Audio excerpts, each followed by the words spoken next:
Looks like it'll get to Fort Worth somewhere around 7:45, 8 o'clock this morning. Maybe it's running an hour later. So we're looking at 8 to maybe 10 o'clock through the Metroplex. So this is going to be going through the Metroplex pretty much in rush hour. Although if you have a chance to leave right now, I probably would, only because as we look into the Dallas and Fort Worth area, right now there's not a ton going on. You can see over the last hour, we've had just a little bit of rain out here. So let's look at the two warnings that we have in effect and the ones that are most significant. And I'm going to turn this, I'm going to stop the radar for a second and then put this more towards the range where we can see where the strongest part of the storm is. But you see is very heavy rain over by Willow Park and Aledo. That is out ahead of the storm. That has nothing to do with the tornadic part of the storm. What we're looking at, the tornadic part, has weakened in the last several frames. I like to see that. It doesn't give me a ton of comfort, but this storm in itself, I'm going to take this back 30 minutes. And you can see when we go back 30 minutes, right about there as it was over 281, it not only was stronger, it did have debris signatures with it. Basically, we can see particles in the atmosphere that are not rain or hail. It was definitely debris with this. So that was a tornado, and it kind of moved up I-20. But as you track this through I-20, what you notice, you'll notice it with me, this thing was certainly spinning. It's still spinning, but over the last couple of frames, as it's approached the city of Weatherford, which is good news for your folks in the city, it has come down a little bit. I say that cautiously because, you know, these storms have pulsed up, they've pulsed down, some new areas have spun up, but in general, with the track of this storm, it is going to go pretty close to I-20. I mean, it's definitely going in that vicinity. It's going to Eagle Mountain Lake and Willow Park, Hazel, just north of the city of Fort Worth and west of the city of Fort Worth. Excuse me. It'll get you to White Settlement around 7:53 and River Oaks around 8 o'clock this morning. But the Weatherford is the bigger concern. It's about 15 minutes away. The rotating part of the storm is going to go very close to Weatherford. That looks like a gimme on this. The good news is that it is weakened over time. Let's get back to this circulation, and now I definitely have a big concern out of this. That's the last couple of frames. I'm going to go back. This is, by the way, this is Wise County. You folks over in Paradise, this just went over you. I actually have some relatives out there. So it just went over Paradise. That was a significant radar signature that went over Paradise. And in the last frame, that's almost looking like a confirmed tornado, if that is believable in the signature. That would be approaching. I'm going to zoom in on this for a second. I'm going to just look at this a different way. You and I are doing this at the same time right now. I'm looking at what we call a correlation coefficient. Basically, it tracks debris. It looks at anything that is not the same. Like all the rain is in the magenta color. As you look at this as it's going over, you do notice an increase in the yellow. Yellow means that it is not the same kind of feature as the surrounding air mass, as the surrounding particles. And if we start to see anything in the green or blue show up, very often that can mean that there is actually debris coming out of this. That kind of signature definitely concerns me. That is to the east of Paradise, to the southwest of Decatur right now. That is going to track south of Decatur on 287. So if you live on 287 south of Decatur, this is definitely going over you. The circulation doesn't mean there's a tornado, but the way I see this and the way I look at this, I would say this is fairly likely to be at least a spin up. It could be EF0. But it's out there. It's going to go over Crum. It's going to go towards Sanger. If it continues on its merry way, it would go just north of the city of Denton. All of these have been moving east-northeast, not due east, and the Weather Service has been putting the warnings out pretty close to the track of this. Remember, the warning is always put out in a wider area that we expect to track. It's just in case things stray. Sometimes things do stray out of this, but in general, they have been moving pretty steadily to the northeast at about 35 to 40 miles per hour. So if you folks that are out ahead of this, if the warning is going out, if you're hearing sirens in your area, I would say the emergency managers in Wise County and parts of western Denton County. This does not include the city of Denton yet, although if it continues on the track, I'm sure the warning would include the city of Denton after we get past 7:45 this morning. Again, that is the worst part of the storm. I'm going to get down a little tighter into it for a second here just to give you a little better indication. Anytime you're starting to see, forget about the colors next to each other. The colors next to each other, everybody looks at that and they're like, okay, I can see that on my phone.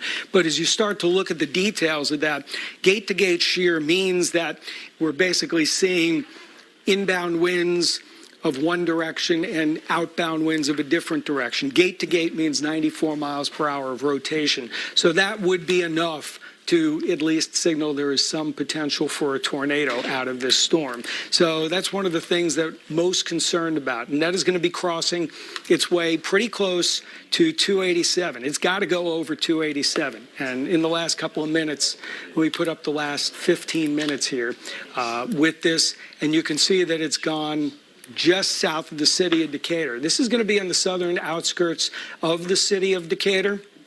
Let's zoom in on some of the highways here. 287 is obviously the major one, but you also have FM 730, FM 51 that connects, looks like, I think that connects over towards Paradise, if I'm correct. So Boyd and Paradise, rather. So you are looking at this storm going south of the city of Decatur. Let's get back to the one that's going towards Weatherford, hoping to see it weaken. The rotation is what I would consider broad. And broad is a good term in this case. This means that it's not well wrapped. There is rotation. You notice in between. They're not near each other. This is not showing as much what we call gate-to-gate shear out of this. I will show you in the worst part of the storm right now. Some of this, you're about 45 miles per hour. This is more than likely just a storm that's spinning. You may see some of the clouds spin over your head, but this is going right towards Weatherford and right up I-20. So you folks around Weatherford and the western sections of the city, if you hear the sirens going off, please take shelter right now. That warning goes till 7:30 this morning. It is still a supercell. It could always get stronger. It could get weaker. It could get stronger. There's also a storm down by Stephenville. We're obviously watching a lot of these storms. By the way, Kylie is on, she is working behind me. She is on Facebook Live and social media, so you can ask her questions. Don't say, when is it getting to my house, though, because that's the one that everybody asks. But she will be giving you indications on where the storms are going to if you can't watch us on TV. And if you can, of course, you can catch us on the WAP. We are live on the WAP. Got a couple of new storms developing out by Cleburne. I also want to point out in the Metroplex. So here's the deal in the Dallas-Fort Worth area. There's not a lot of rain going on right now. If you have the opportunity to get out of the house right now, get out of the house, go to work. If you have the possibility to park, if you have a parking garage, it's great. Do be prepared, though. I will give you a heads up. Let me widen this out all the way into Oklahoma. We lost some of the warnings in Oklahoma. We had several this morning, but this line extends all the way down. And as I time this for you, I will tell you that, first of all, I'm going to go into a couple of graphics here for people that are watching, but we are going to get this through 10 o'clock this morning. The odds of getting the squall line in the Metroplex through 10 o'clock this morning are high. Once we get past 10 o'clock, it will move into our eastern counties, and then it will be gone after about 12 or 1 o'clock. That said, we have not hit the most active period yet in the Metroplex. We are just now getting into that most active period right now in the Metroplex. So this is one of those times we're going to still be obviously watching this very closely. And the forecast for today, at least for those of you that are going to try and get out, we are expecting the storms to move through this morning. By noontime, it will be drying out. And by this afternoon, we should have a fair amount of sunshine. So I would expect by later today, you shouldn't have any problems. Again, we're going back to the tornado warnings right now. The two that we have that are active and significant, the one in Parker County, I'm feeling a little better about. Obviously, it's not my job to. Arnold, you got live pictures from Parker County. Let's pop it up. Tell me where. Okay. He's on I-20 headed towards Weatherford. Okay, he's not there yet. Obviously, he's in the rain right now.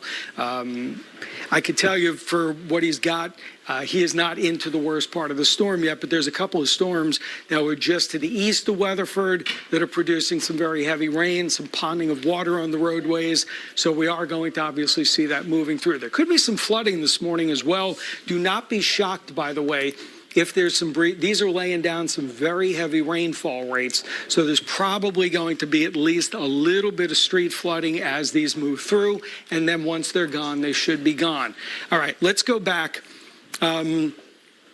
Let's go back to this because little new information. It really doesn't surprise me. But as we had just looked for debris, this is a confirmed tornado now near Decatur, moving northeast at 35 miles per hour. You can see that. Let's go back to the radar right now.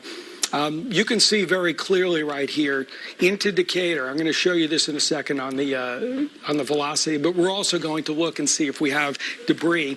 This was a confirmed tornado on just south of Decatur on 287. The couplet is pretty strong out of this. Maybe it's weakened in the last little bit, but the couplet is still certainly pretty strong here. Remember I said when we looked at this, I'm like, that doesn't look good. There's probably a tornado in that. That's exactly what it is. Moving south of Decatur on 287. So you folks need to be taking shelter here. There's still a fair amount of gate-to-gate shear out of this. When I say gate-to-gate shear, I'm talking rotation. That's 100 miles per hour of gate-to-gate shear. So likely is a tornado that is on the ground. If it's not on the ground, it's probably been going up and down out of the cloud, but it is certainly out there, and it is just south of Decatur on 287. I'm going to go back to one of the ways to look at this, see if we have any. Remember what I said a couple of minutes ago? You and I are looking at this at the same time. So when I look at something, sometimes we are all doing the same thing at the same time. Remember we looked at this, I said yellow, yeah, but once we get into the green, we're starting to, you see how it's right near where the center of circulation was at 707. You see the green, that's where I also was indicating 120 miles of gate-to-gate shear. That is a debris signature going right over 287. So there's definitely a tornado on the ground right now. There's definitely debris out of this, and this is just on the south side of the city of Decatur running on 287. So you folks over in Decatur, let's go back to the velocity scan. I mean, this is still certainly significant. In the last couple of seconds, it seems to have gotten a little bit stronger. The pulse is up, it pulses back. There's 115 miles per hour of gate-to-gate shear on this one. So you are looking at a tornado that is likely on the ground here in parts of Wise County, south of Decatur. And we're getting right to sunrise, so there's a good chance that people will start to see this. Let's get a storm track on this so we can continue to move this up to the northeast. And by the way, for those of you that can't continue to watch us on TV, or if you have to take shelter, Kylie is on Facebook Live. She's answering a lot of questions for you, so she'll be able to help folks out that need a little guidance on this. It is moving to the northeast at about 35 miles per hour. It will get to Sanger if it continues in this kind of way, shape, or fashion. It's north of Denton. It'll be tracking north of Denton, Sanger up towards the Valley View area. Eventually, that'll take it into Cook County, obviously. But I would say eastern Wise County, if you're getting this warning right now, or western Denton County. Now, the folks over in Ponder, if you're getting this warning, more than likely this is going to be tracking north of you. This looks like it's also going to be tracking, based on the way it's been going, it's going to end up north of 380 between Denton and Decatur. So if you're on the north side of 380, it is more of a concern as it gets into Denton County than the south side of 380. And this isn't one of those storms like sometimes we see in the spring where winds are lighter in the atmosphere, where these can start turning and making different directions. All of these have been going in the same basic track. So they've been moving from southwest to northeast. I want to go back to this storm. The warning goes till 7:30, which is about another 15 minutes right now. The one on I-20 in Weatherford that is pretty much in the city right now. I will tell you that this is a very broad circulation. There's not a lot going on right now. This is weakened in its circulation. I'd be less concerned about this dropping a tornado. We'll keep the warning. That's not my judgment. I'm just telling you what the radar is showing and what the more likely situation is. You know, I guess we can control this, Chip, since the folks in the control room are still working with us. I'm going to toss it to you because I know you have a lot of folks concerned getting out on the roads, and then you can toss it back to me, and we'll continue to follow this right now. You mentioned how the Weatherford thing has kind of calmed down a little bit, but we did just capture on one of the shots around the old Dennis Road interchange on that far west side of Weatherford, which is where one of the cameras literally, we're showing the shot, it gets... The signal gets knocked offline. We'll cue that up and be able to show it in a few minutes. But yeah, again, I mean, these are tornado warnings. You're going to have 60 mile an hour exactly winds. Right, and that's what I wanted to just reiterate. Right. So yes, even though it might be not tornadic, still can be really rough. So that's what I-20 looks like right now. On the opposite side of Fort Worth around the Bankhead Road interchange, you see the crews there are moving through this area looking for some new incidents in this area. Again, really rough conditions right now in that location. I've already queued the map to look at I-35W because we have some new concerns moving up toward I-20 from the Garden Acres area. So please note that slowdown. We have not gotten confirmation of a crash yet. We do know emergency crews have been heading that direction. 183 going from the south end of the DFW airport westbound is fine, but the eastbound flow miserable. We have a crash involving several vehicles here at MacArthur, just a single file line sliding through. Lots of issues on I-35E this morning. The most recent wreck is northbound as one moves up past the Main Street interchange where a vehicle is smacked into the wall. We've seen a lot of that happening lately. And then on both north and southbound I-35E around Beltline Road, some good news and bad news. Everything southbound has cleared out, but there is still a northbound wreck that is hurting the flow coming up from the Beltline Road interchange in that area. So please note that. Of the issues we've been watching that are Dallas North Tollway related, one incident northbound just cleared, moving up toward Keller Springs, and the crash southbound on the Dallas North Tollway, moving down towards the Spring Valley interchange, has also just cleared in the last few minutes. So that's a quick look at all the really rough spots out there that are dealing with incidents. And again, as these storms continue to push through the DFW area, we obviously have grave concerns. So please, again, if you don't have to get out and on the roadways, please don't. Let's get it back to Evan and continue to track these tornadic storms that continue to move through North Texas. Yeah, I'm still very concerned. I mean, the one that I'm watching, I mean, the one over Weatherford, it's still spinning, but it's much less of a concern right now. This is the one that's just near Decatur, and actually just came across our chat session. There definitely is damage. There's a home that was hit south of Decatur. That's going to be pretty close to 287, and now we're up on 380. So this is definitely, I mean, this is about as good a signature as we're going to get for a December storm. I mean, this isn't. It's large enough. I mean, when I see this, when I see gate-to-gate shear of 120 miles per hour, I mean, you're definitely talking larger than EF1 on the damage scale. Again, the motion on this, it's lifting a little more towards the northeast right now, which actually will probably put more of eastern Wise County and western Denton County under the gun, certainly going north of Denton. It's actually crossing 380 as we speak. So, again, we monitor. There's certainly enough rotation in this. I'm seeing 100 miles per hour shear out of this. So certainly enough that we're definitely still seeing this tornado that is likely on the ground as it pushes off to the northeast. Let me give you the last 30 minutes of this, and you can see exactly where the storm has gone, and then we'll track where it's going to. It's tracked south of Decatur. It went through Paradise. This Wise County storm is definitely one to watch. I want to look at the debris signature, see if we still have debris showing up on this. We're going to pull this up in a second here, but there's definitely still likely some debris out of this. Give me 1 second. Okay, we're backing this up. You see, again, this is where it likely was sitting on the ground as it went over 287. That was your debris signature. And now this storm itself has worked its way across 380. There is likely at least some still debris out of this. Actually, I'm looking at chat session that the home destroyed south of Decatur, there are injuries with that being reported at this point. So this is obviously a considerable storm that we monitor here. I'm going to give you a storm track on this in just a second. Let me throw a storm track on this because it is skewing a little more northeast than east. That'll take it a little more towards Slidell around 737 this morning. Sanger, it's going to be close to you. It may end up in southern parts of Cook County up around Valley View. Again, this warning goes till 7:45 this morning, but unfortunately, this is definitely a tornado that we have out of it. I'm still looking at this. This is definitely solid rotation. This is definitely solid tornado on the ground out of this. This is now east of Decatur, lifting to the north of 380. So if anybody that is in the path of that, if the sirens are sounding, get into the interior of the house, away from windows. We prefer the bathroom if you have the opportunity to get into the bathroom. or very small closet under the stairs. Cover yourself. Make sure no flying debris, because this obviously has had some flying debris.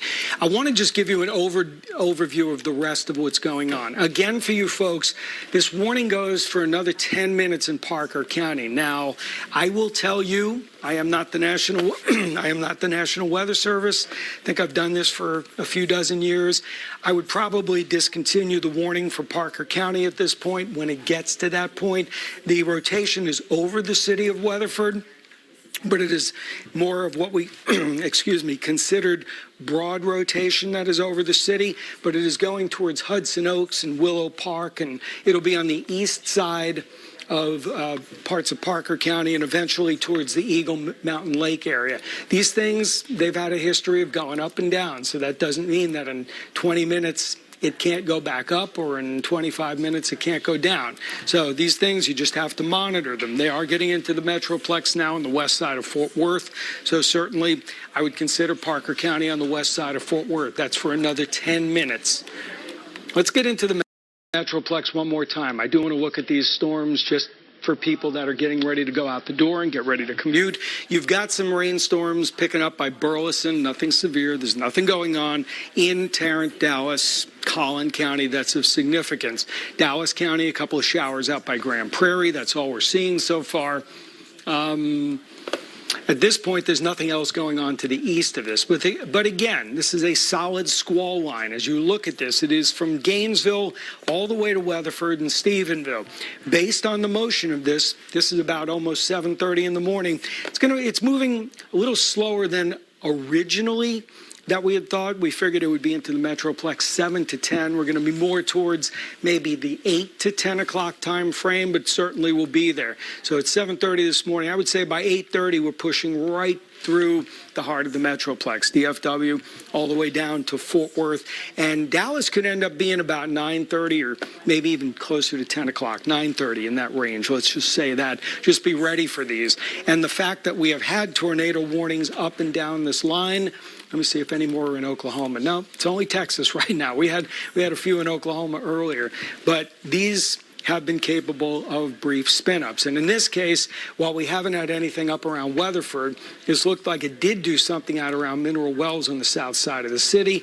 And now our most significant storm till 7:45 this morning is the one that is in eastern parts of Wise County moving into northwestern, eastern parts of Wise County moving into northwestern Denton County. It is not going to affect the city of Denton for now, but it would impact Slidell and possibly Sanger. Now, if I can say anything good out of this, I'm going to be cautiously optimistic. I hate to be cautiously optimistic because we've seen what this has done in the last 30 minutes.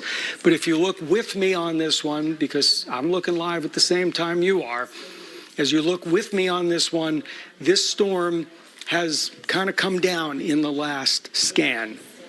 As I said, cautiously optimistic, no more than that. It's north of 380 right now.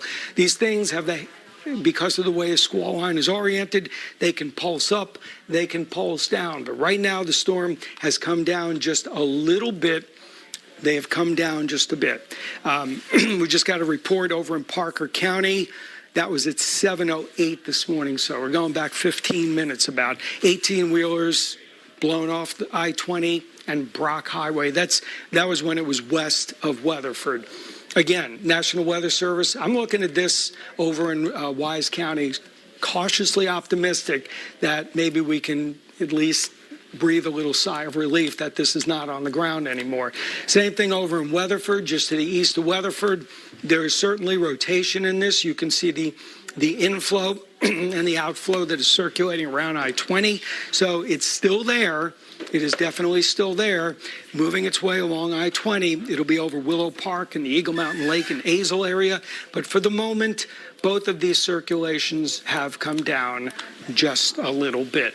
I guess that's the best thing we can say about this. But on a storm track, I'm going to go back and just give you a track on this. Again, for people sitting at home watching this, 7 o'clock, now just west of Fort Worth, obviously. So it's getting into areas just west of Fort Worth.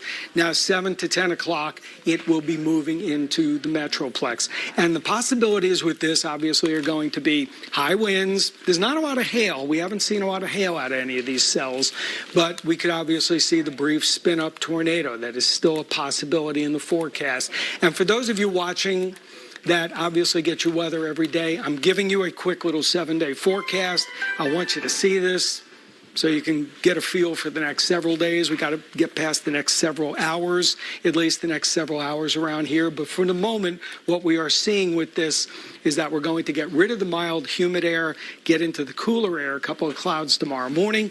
By Thursday and Friday, it does look absolutely dry. By the weekend, mostly cloudy. Temperatures should be in near 50 degrees this weekend, so relatively cool, and there is a chance for rain next week. And believe it or not, there is a chance for colder air coming in as we get towards Christmas Eve and Christmas Day. So back to the active warnings that we've got right now.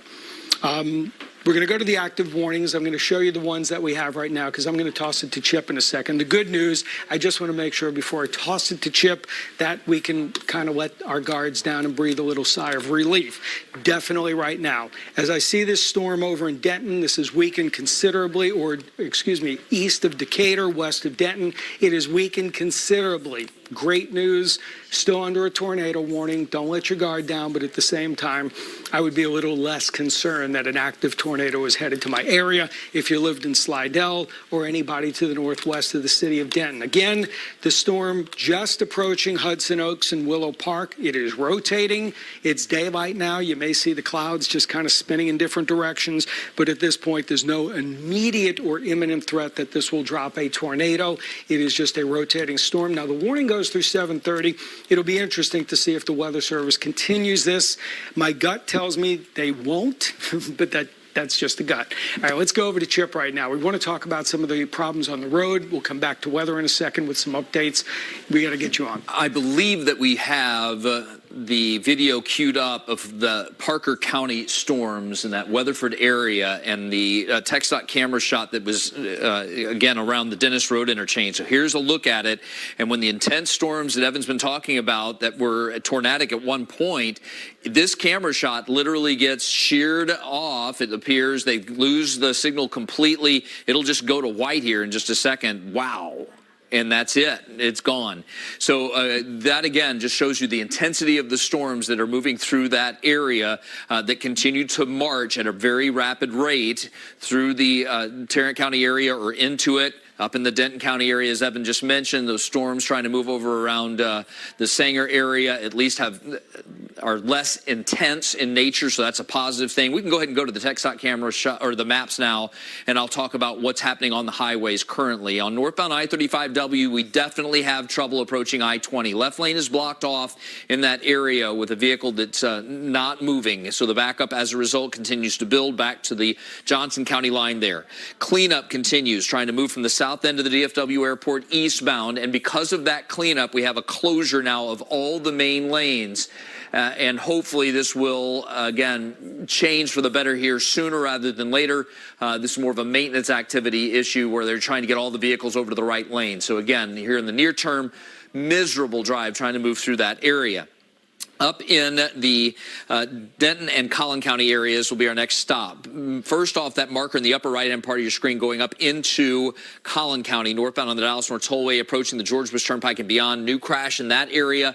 Northbound cleanup on I-35E as one moves up past the interchange at Beltline towards Luna Road continues, and the final wrecker is on the scene of that crash. Hopefully it'll clear soon.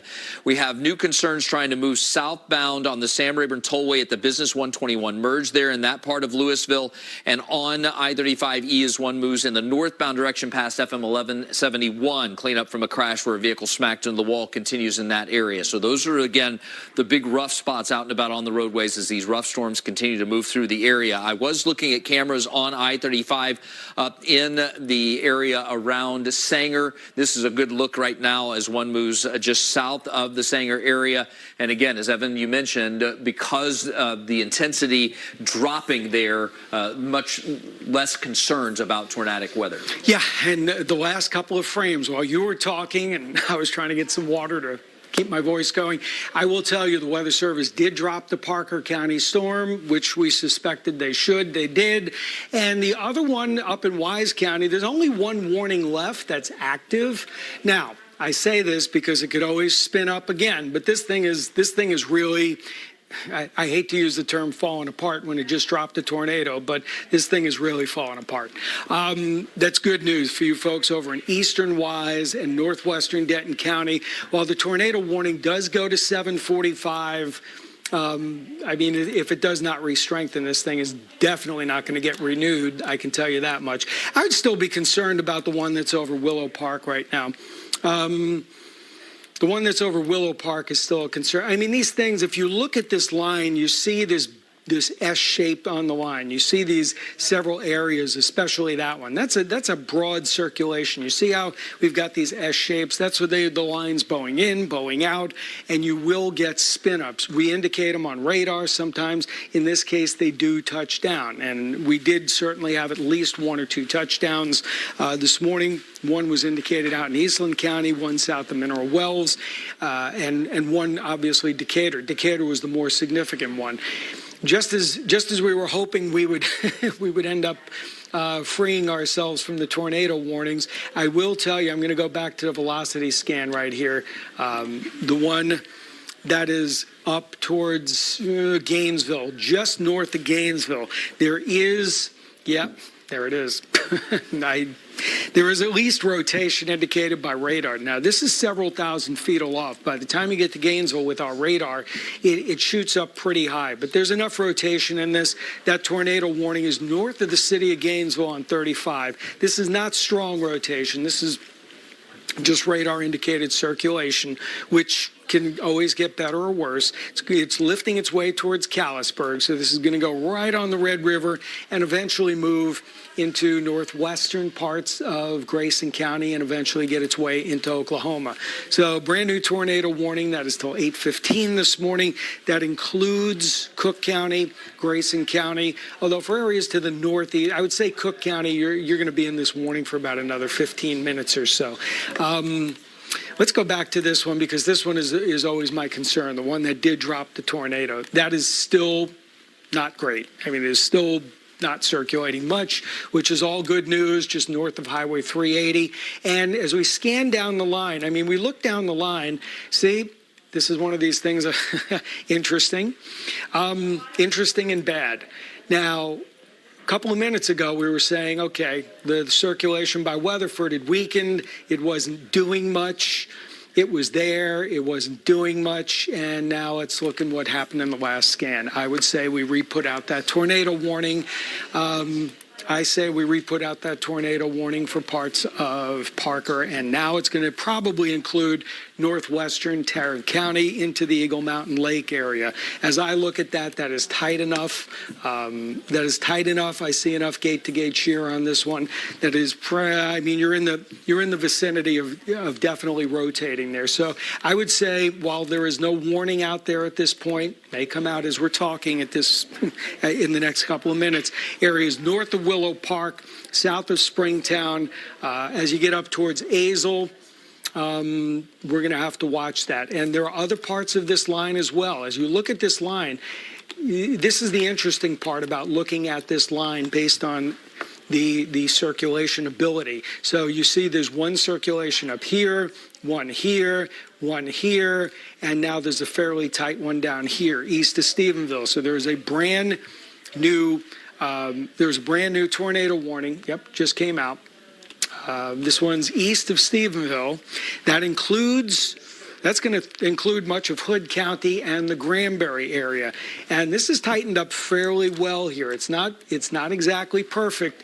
I wouldn't say there's a tornado in this, but there's enough circulation that I would agree with the Weather Service on this one. Going up 377, so that's going to go to Tolar and eventually over to Granbury. And here it comes. I just got the word from the Weather Service. New warning for Parker and Tarrant County. Just what we talked about. There is a tornado warning coming for this. That was the cell that was dying over Weatherford. It just regenerated itself, and that is now north of Willow Park. So brand new tornado warning. Parker, Tarrant County, it's not out yet. It's not out yet, but it is definitely, we can see this, you can see this. Let's track it for you, even though they haven't actually put the warning on there yet. Moving generally northeast, I'm going to assume it's the same speed as all the others.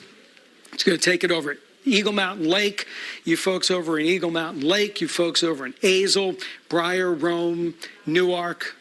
It's at least there. They put it out moving a little more east. I can tell you based on the way things have been going, these have been moving more northeast. I probably would say at this point, you're on the north side of this warning area. But Eagle Mountain Lake, certainly up towards Azle, this circulation is going to go very close to you. Let's look at this in the last couple of frames, and you can see why this was put out. So as we get back around, 7:20 this morning, this is over Weatherford, not doing a lot, and all of a sudden you see this circulation tighten up a bit. It tightened up for one or two scans. Let's hope that this is not the trend at this point, the way the circulation looks. I wouldn't say it's major, but it is certainly enough that this could produce a sprint, what we call a brief spin up. So that is for the folks. That includes the Eagle Mountain Lake area. There's a good chance this may end up tracking a little into Denton County, so I would think that they may shade this warning just a little bit north as you go north of Eagle Mountain Lake. That's up on 287. So if you're potentially Saginaw, I know Saginaw is included in this warning. My gut would tell me it's going north of that, near the 287, the business 287 and 81 split. But you will likely see this continue to track up there in the next 30 to 40 minutes. Let's go back and look at the one that's over into Wise County and now getting into Denton County. That circulation is still very broad. It is weak. More than likely, for the moment, the tornado warning, I won't say the tornado warning. You got another 7 or 8 minutes on this warning just to the west of Sanger, north of Denton. More than likely, you can just breathe a sigh of relief. You don't have to sit there in your shelter at this point, north of Denton, west of Sanger, west of 35. However, this storm, as we've seen, they can always spin themselves back up. At this point, the goal will be to probably let the warning expire. We'll see if it refires. And this one up on the Red River, up by Callisburg, it does have some rotation as it goes north to the Red River and north of Gainesville. It does not look that impressive, but at this point, I would still say you can monitor this storm as it goes up towards Callisburg, north of Whitesboro, as you track up towards the Red River and into Oklahoma. So again, 4 rotating storms. This line, it never wants to end. We have 4 rotating storms, one just north of Gainesville, one west of Denton and northwest of Denton, which has weakened in the last several frames. The one approaching Eagle Mountain Lake, I'm going to look at that in a second.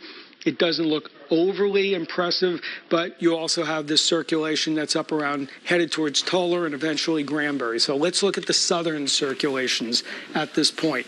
The southern, now this one has certainly, it's not getting its act together, but it's trying to get its act together. Let's put it that way. You can see in the last several frames, this is certainly trying to get its act together.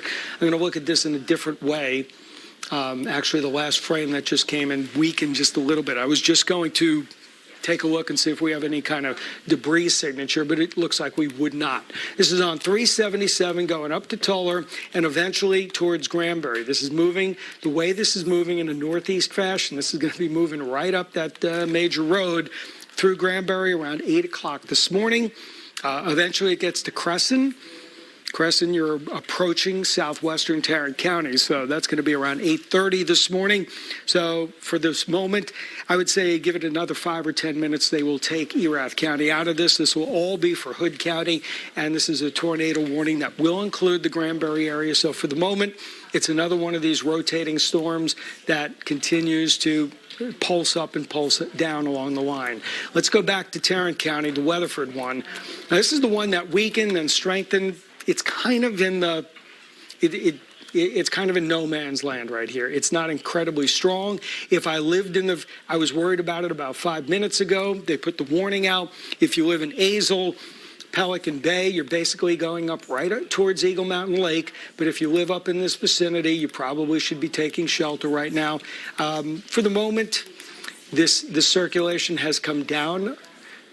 Okay, Chip's telling me sirens going off into Keller, into parts of Tarrant County. So it's legitimate. Let's put it this way.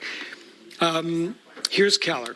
So for you folks over in Keller right now, let me take the arrows off here. So you folks over in Keller, is this storm immediately headed in your direction? Probably not. It probably tracks a little farther north of that, but still watch it. You're getting the tornado sirens in Keller. At least take the appropriate action. For the last couple of frames, we've been tracking this. You can see the motion of this. This motion. The motion of this is taking it more to the northeast. I think, as I said earlier, I think this is going to end up probably going into southern parts of Denton County at some point, north of Eagle Mountain. It's going to go right over Eagle Mountain Lake, so if you're on the lake, you should take shelter right now. But this is going to go into southern parts of Denton County, far northern Tarrant County, as it tracks northeast at about 35 miles per hour. Let's widen this out. I'm going to widen this out. I'm going to put up the traditional radar that everybody looks at. And for the moment, this squall line, obviously the squall line is very impressive. We have our warnings on the line. Let's give you the last 45 minutes, 30, 45 minutes worth of motion here so you can see when this is going towards your place. The line is coming. Are you going to get this? The answer is yes. There are weaker parts of the line. There are stronger parts of the line. So obviously, just because the line is going over you, do you have to panic and worry about that I'm going to get this horrible storm? No, but you also have to be prepared if you do get one of these stronger parts of the storm. Based on this, again, the motion at about 35 miles per hour, I'll just give you a quick little indication of where this is going to go. At 35 miles per hour, moving to the northeast, so there's your 35, 40 miles per hour, puts it up around McKinney in an hour. So it puts it in an hour. This puts it through McKinney and just about toward the Dallas and Tarrant County line. So what is it, it's a 7:45 right now. So you're getting close to 9 o'clock as it approaches Dallas, and then give it one more hour after that. And then this thing should be just to the east of Dallas all the way to Ellis County. So that 2 hours from now, you're approaching about 9:30 in the morning. This will be moving through Dallas and then into our eastern counties after that. So again, this is a solid line, nearly solid squall line. Everybody is going to be getting some form of this squall line as it pushes through. So will you get a warning? Don't know. It just depends on where the strongest parts. Now this is your traditional, you can see the line right here. The solid line. This is over by Granbury. You can see the line extending south, and then you see a spin up. That is definitely a spin up around Toller. That is, out of all the storms that we've got, that is probably the clearest storm that we've got right now. It is definitely rotating. We've certainly got the circulation on this one. The gate-to-gate shear is running around about 100 miles per hour, somewhere in that ballpark. Let's see. Let me see where the strongest is right now. That one did not come up as strong. But most of the strongest parts of the cell, this is not wouldn't be a confirmed tornado. Let's look at the correlation for you. Basically, the debris tracker. I'm not seeing what I would indicate as debris out of this storm yet, but if any storm was going to drop a tornado, it would likely be this storm that is over parts of Hood County right now. It's right over Toller. Eventually, this will be over towards the Granbury area. So this is going right up 377. This will be tracking over Granbury probably within the next, let's give you a storm track on this, but I could tell you this is going to end up being right around 8 o'clock this morning. So about 15 minutes away. Circulation is somewhat broad. It's not as tight as it was before, but still the possibility. Again, we have the other circulations that are out there. Let's go back to the one over at Eagle Mountain Lake. This one, it's weakened a bit. It's out by Azle and Eagle Mountain Lake right now. It is approaching Azle. Let's look at this over the last 30 minutes, and you'll understand why the warning was re-put out based on that volume scan right there. Based on that scan, we obviously had a potential for a tornado coming out of the storm. You notice with me, it has weakened a little bit as it's gone up through Azle. So you folks over in Azle, I would say less likely to see a tornado right now in Eagle Mountain Lake, but I wouldn't let my guard down. And as we've been talking about, the track on this is still moving more up towards the north and to the east. So this is going to go north 287, probably north of Saginaw, more than likely just to the north of Keller, and eventually get it to southern Denton County. So that's interesting. Okay, good. The National Weather Service is kind of thinking along the lines that I just mentioned right here. I'm going to put the Doppler radar up for you. They're going to put out a severe thunderstorm warning for this cell as it gets into Tarrant County. So less likely to produce a tornado, more likely to just produce some very gusty winds, 50 or 60 mile per hour winds. You have this little Boeing segment right here as it goes south of Willow Park, and that is in Parker County. But obviously this is moving to the east, and it is moving east-northeast at about 35 miles per hour. So this is going to get into Tarrant County. Go ahead. Let's put up the video. You and I are going to see this at the same time. We get some video from Decatur. Yeah. So this guy just sent this video to me. This is from Daryl Barton, who is in Decatur. Kind of ironic. He actually works at a company that makes storage units. Yeah, storm shelters at the Be Safe storm shelter place. And this is in Decatur, and they caught it. There's a couple different shots of the video you can see of him, but at one point, here is where it kind of goes back up into the air. Well, but there's a couple shots that he has where you could definitely see that there is some stuff kicking up on the ground. Definitely some scary moments for sure. A lot of folks getting out now, starting to drive around. There's a lot of cell phone video being tweeted out as well, even south of Decatur, of trees down in roadways. Lots of damage being seen and reported. That's a pretty impressive video. I mean, we knew we had a tornado at that time looking at the radar signature. Yeah.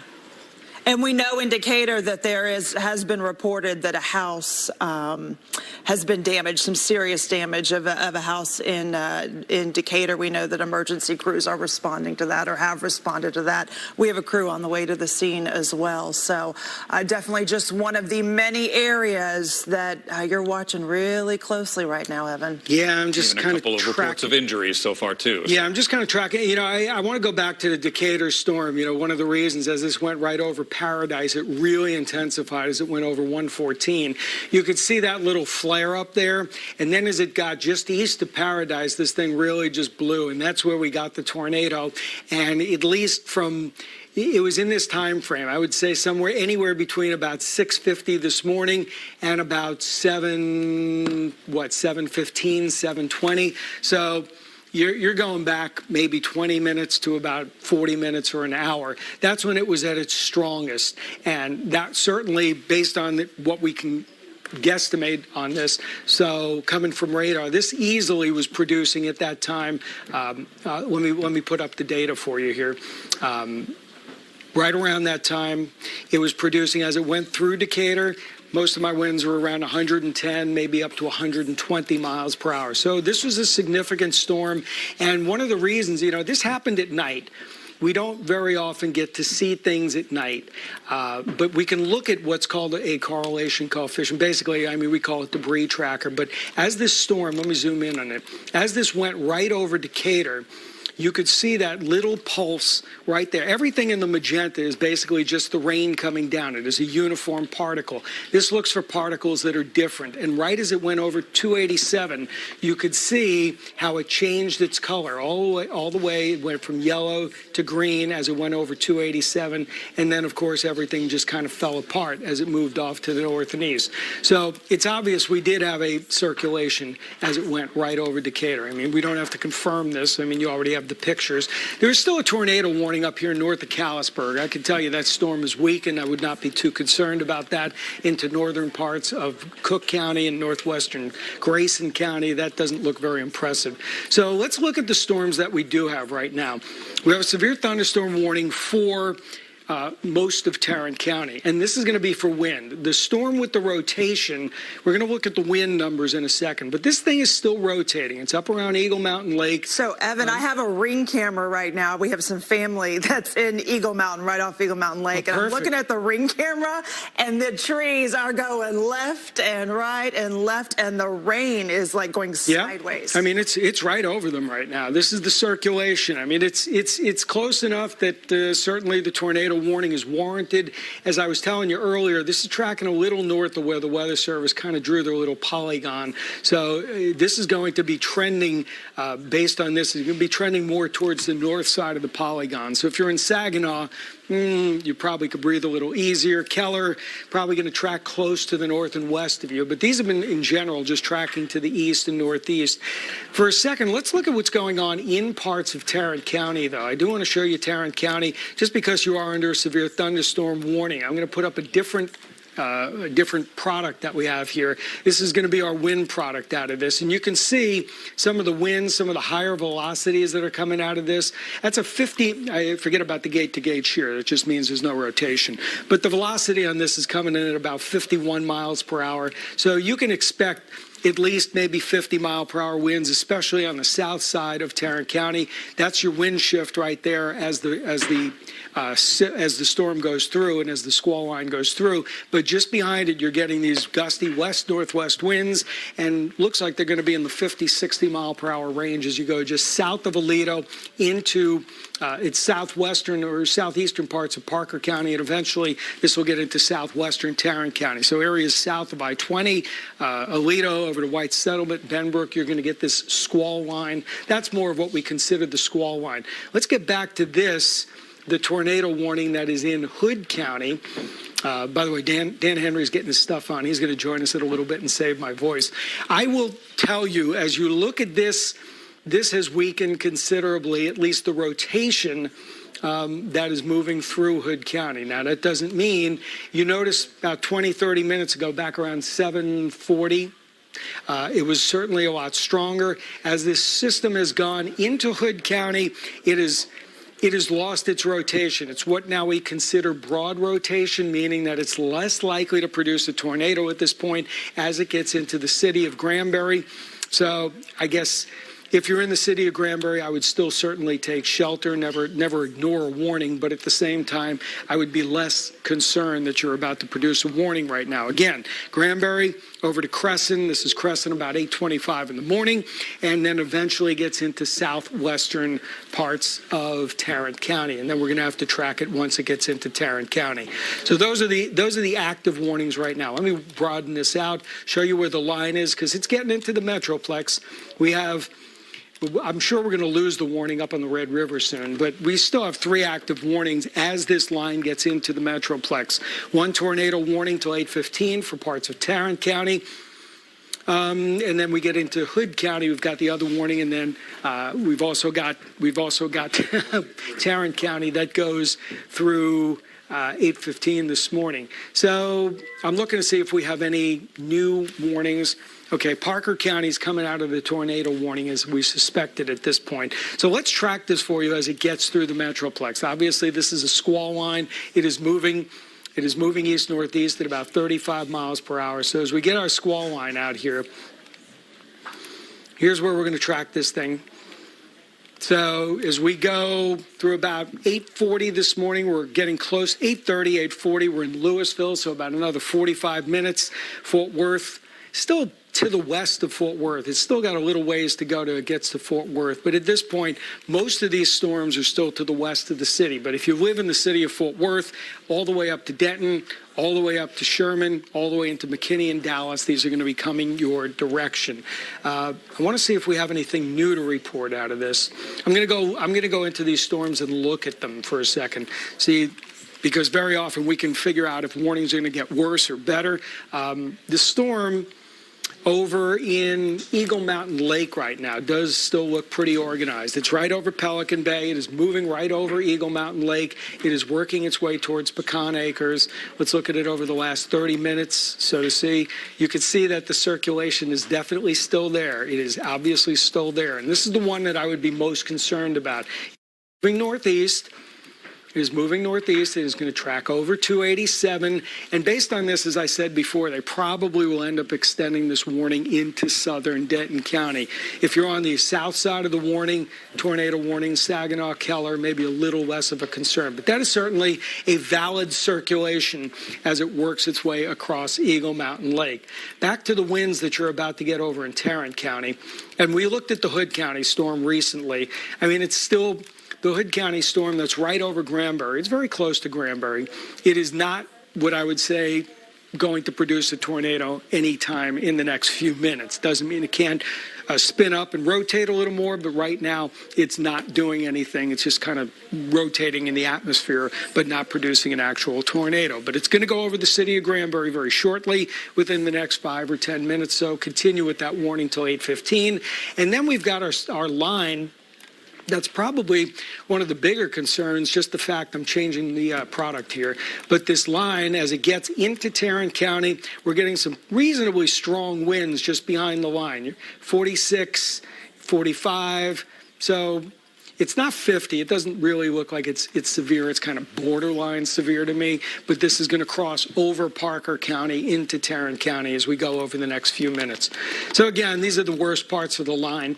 Chip, do you want to work in for a second here? Do you have stuff here? I'd be happy to do that. So we can definitely get on that and give you an update on what's happening on the traffic front. We will start the map as soon as we get off of the Doppler radar. And we are looking at, again, a lot of issues. And it really correlates with what Evan is talking about. In the areas of the squall line on the north side, that seems to be the area where we've had the most number of crashes. And one of the areas of concern in the last few minutes has been along I-35W in the area specifically moving southbound down around the interchange of Keller-Hicks. So again, potential issues in this area that I'm circling. So just please note that. A little bit to the northeast of here in the Keller area around 1709 and the 377 interchange. I've been watching that camera and just kind of keeping tabs there, just kind of visually of that cell line that Evan's been talking about where we've had concerns, and we've actually heard the sirens go off in North Richland Hills and the Keller area, though the concerns have, again, dropped a touch in that area.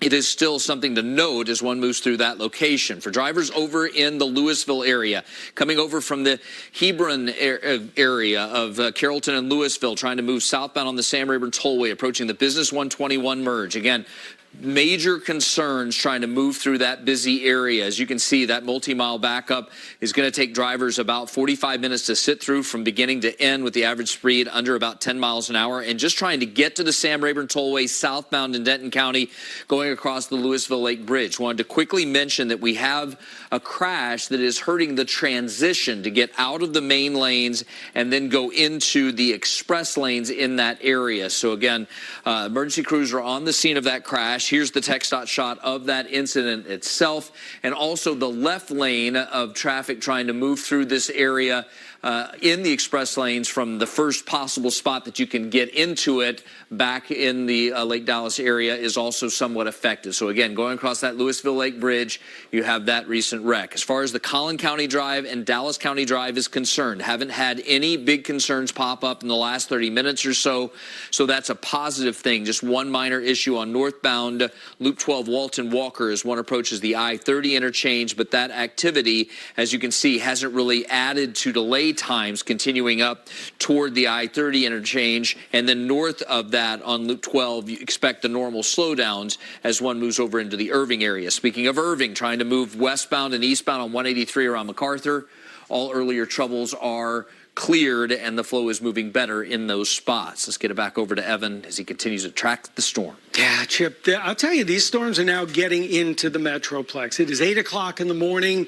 We're now seeing these get into the more populated areas, the I-35W corridor. It's working its way into Fort Worth, and eventually this is going to be working its way right across the entire metro area. So this is going to happen between now and about 10 o'clock this morning. 8 to 10 o'clock this morning seems like it's going to be the bullseye time. Once you get after 10 o'clock, it'll be east of Dallas, but still going on. And they have produced, I mean, we've certainly had, from what I've counted, at least the potential that we've had 3 separate tornadoes with this system. So they have been spinning up some, at least, circulations which have dropped a tornado.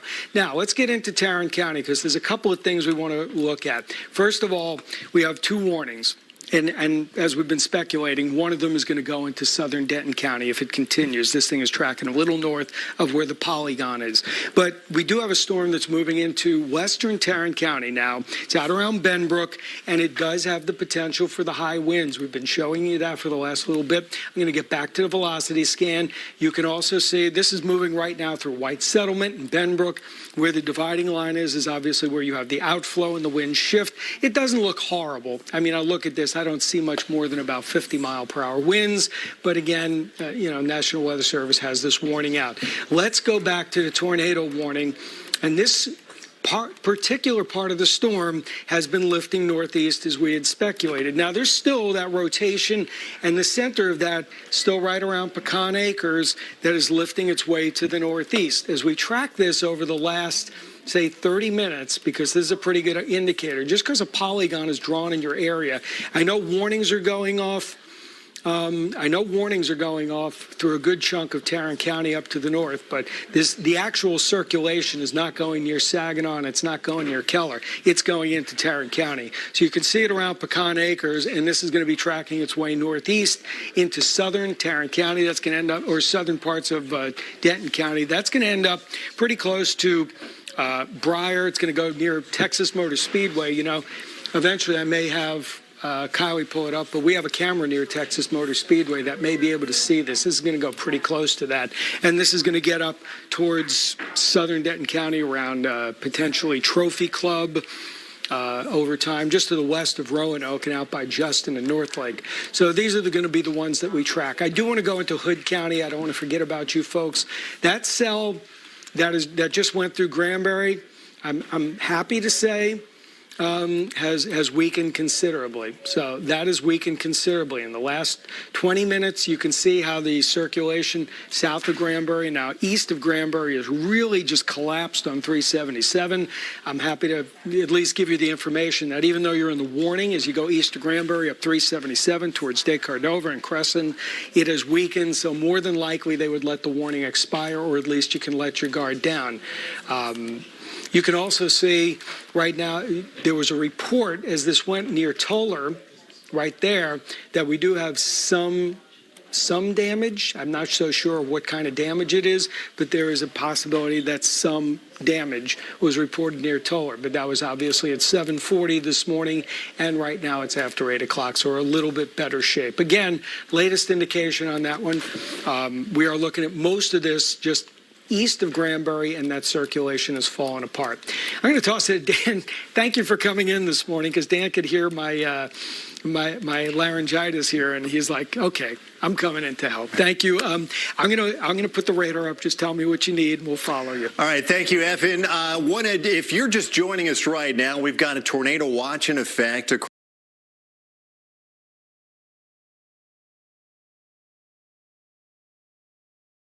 a good part of North Texas until 11 o'clock this morning. Evan and Kylie have been in here doing incredible work. They're going to stay here. We're going to continue our team coverage until the threat is over with here. But we've got a solid line of severe thunderstorms here, stretching literally from southern Oklahoma all the way down towards the Granbury area.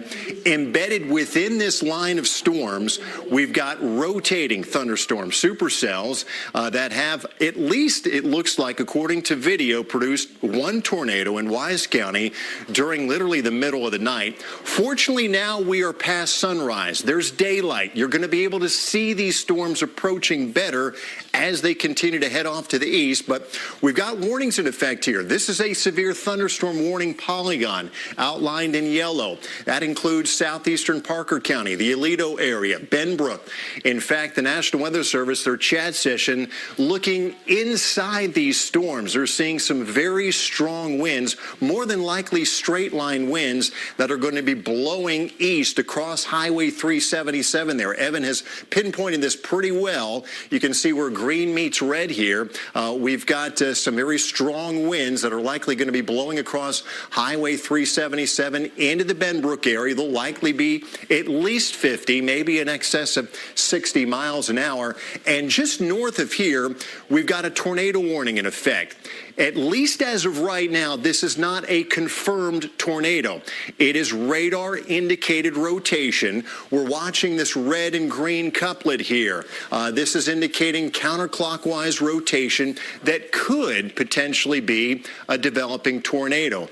Right now, we would say that if you live anywhere around Rome, down towards Pecan Acres, on northeastward into the Justin area, Roanoke, Argyle, North Lake, you need to assume that we do have a developing tornado and take precautions. Go in your tornado safe shelter, lowest floor available, away from exterior walls or windows. Evan's done a little track there with estimated arrival times of the rotation itself. But we want you to be on your guard here if you live in southwestern Denton County, southwest of the city of Denton, especially in Justin, the area around the Alliance Corridor, up towards even into southeastern Wise County. Justin, your estimated arrival time around 8:22 there in the morning, and you saw those other arrival times as well. The tornado warning itself is in effect for at least another 10 minutes until 8:15. Let's go a little farther up the line of storms if we can. Well, actually,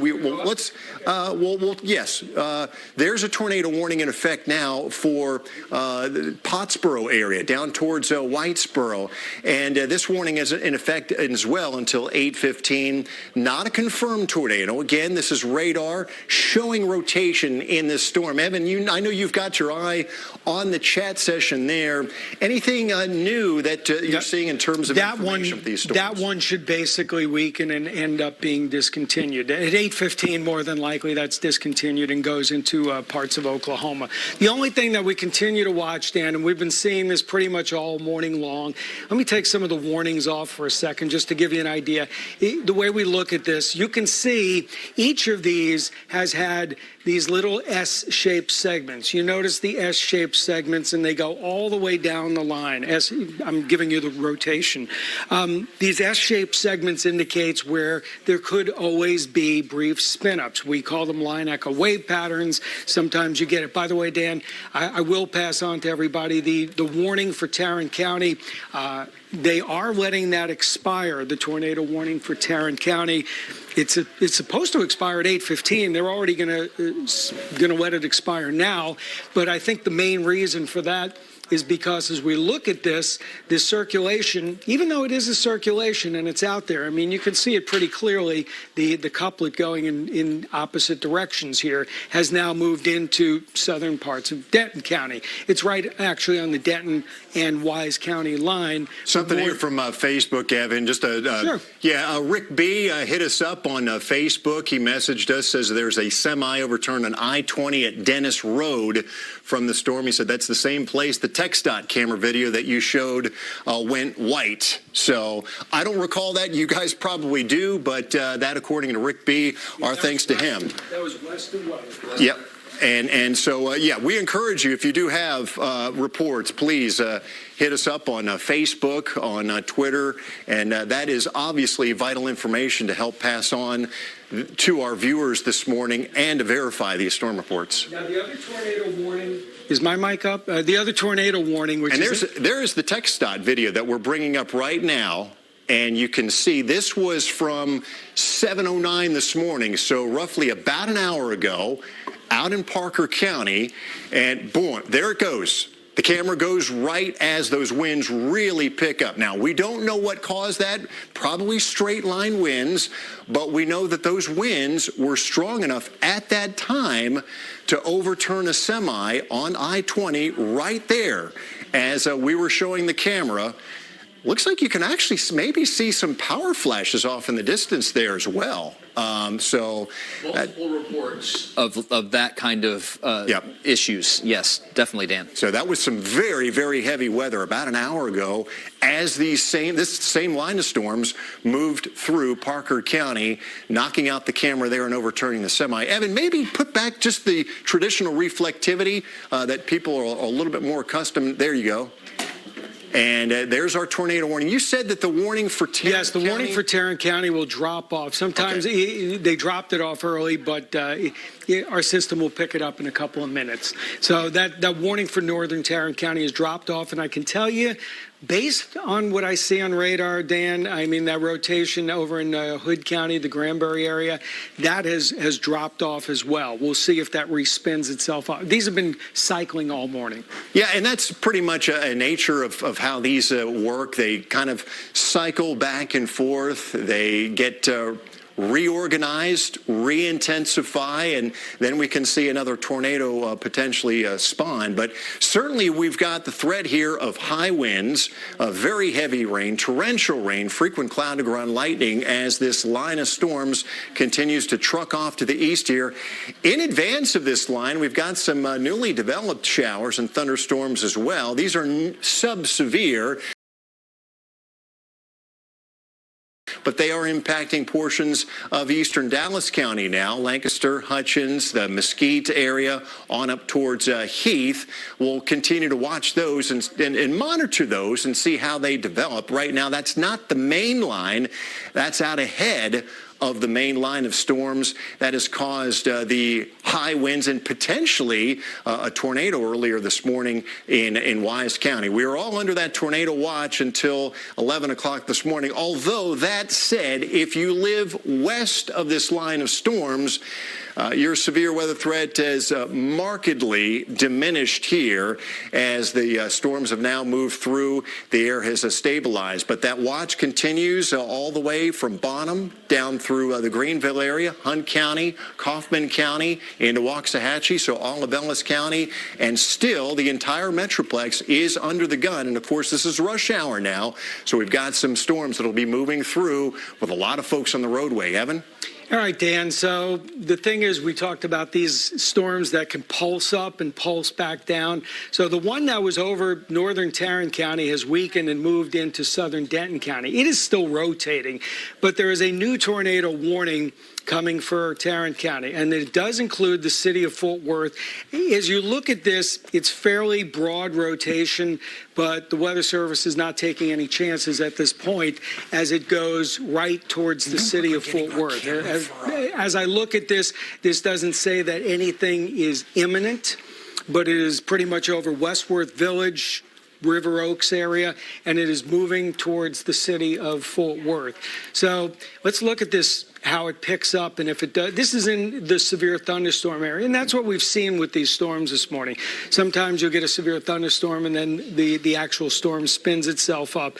You do see it here trying to spin itself up. It doesn't overly impress me at this point, but at the same time, I wouldn't take the chance that it's not a tornado. So the tornado warning for Tarrant County goes through 8:45 this morning, and considering it's moving due east, I'm not so sure it's moving due east. These things have been tracking more. Once they do start to spin up, what we've been finding this morning, they track a little more to the northeast. So based on this track of where the circulation is at this point, I'm going to track it a little more north of east because that's where it's been going. But it would take it pretty close to North Richland Hills around 8:30 this morning, up around Euless at 8:45 this morning.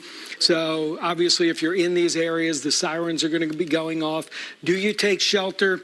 Sure. I mean, this isn't one of those imminent situations, but at least be prepared that if things do go downhill in a hurry in the city of Fort Worth, anybody in the city, I mean, this is obviously the circulation is tracking towards the city. I'm going to take the warnings off for a second just so we can see the storm just a little bit better. Let's get down here to street level. And you can see the actual center of this, the actual center of where the circulation would be is pretty close to River Oaks right now. There's your circulation center right now.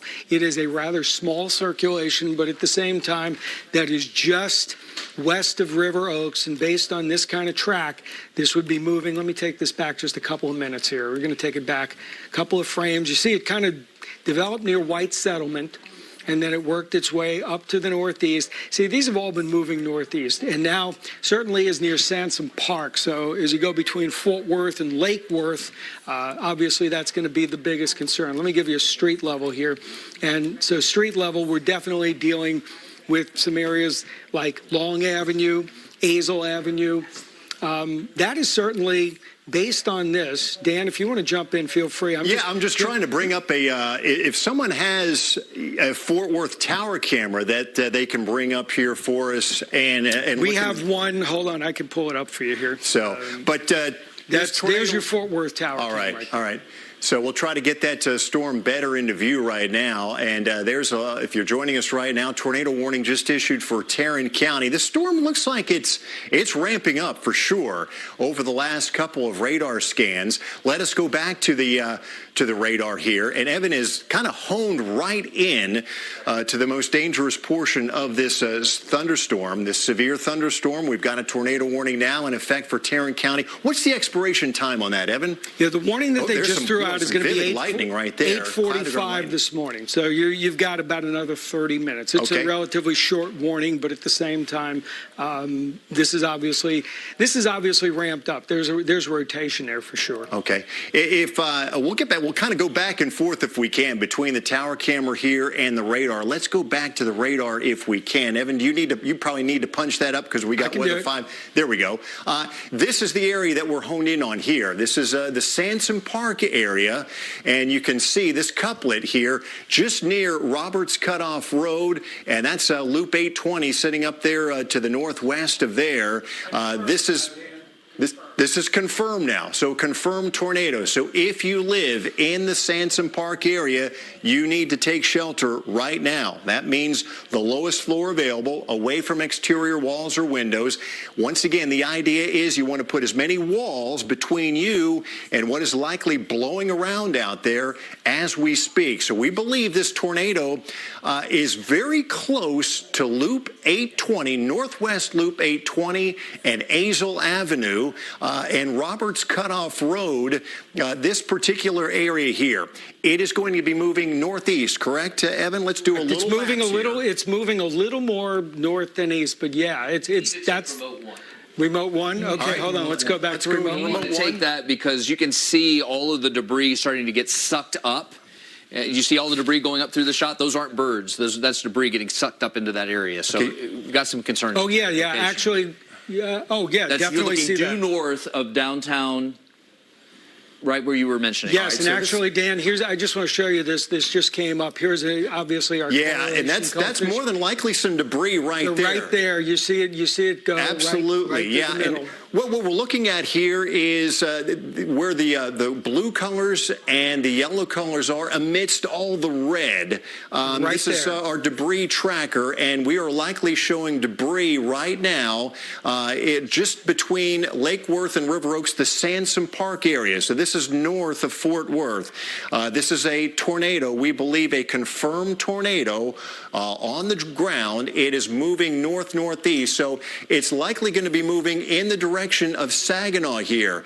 Very dangerous situation, folks. We want you right now in your safe shelter. That means lowest floor available, away from exterior walls or windows, in a closet or a bathroom. A bathroom is often a very good place because you've got the plumbing in the wall to help reinforce the wall itself. Some estimated arrival times here. Sansom Park, literally right now. Keller, 8:39. South Lake, 8:49. Flower Mound, 8:58.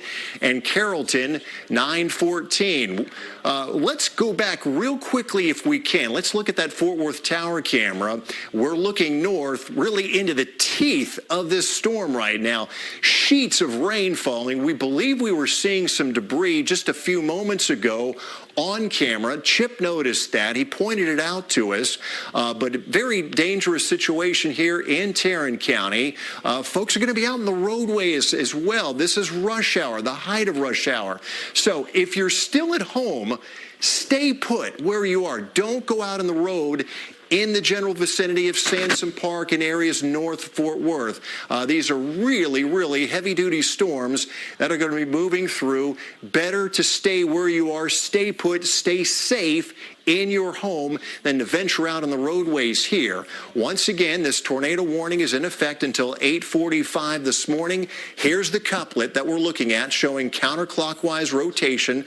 We believe we've got a confirmed tornado in the Sansom Park area, north of Fort Worth, moving, Evan, northeastward or north-northeast? It's moving more north-northeast. The box itself, the tornado warning box is off on this. I mean, this is moving definitely more in this direction, more towards the north-northeast. It'll be pushing, if it continues, up 35 and then over towards 377 by Keller. So certainly we are talking about areas from Lake Worth to Saginaw to River Oaks, east towards Haltom City, North Richland Hills, Keller. You're kind of in the immediate concern area here as this storm moves off to the northeast. Again, tornado warning in effect until 8:45.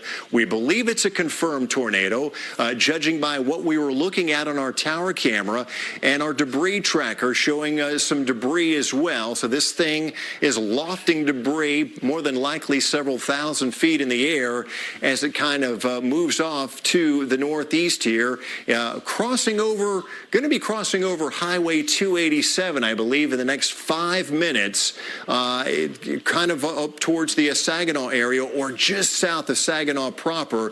Certainly, if you live in this area, we want you in your safe shelter as we're speaking. Anything new from the chat session there, Evan? Any new information? The main circulation is what you just said. It's northeast of Sansom Park, south of 820, and east of 199. The thing about as I said, they're going to have to put this tornado warning a little farther north based on the way we're seeing. I am just also going to scan up and down the line for folks just because we do want to look and see, these circulations go back and forth.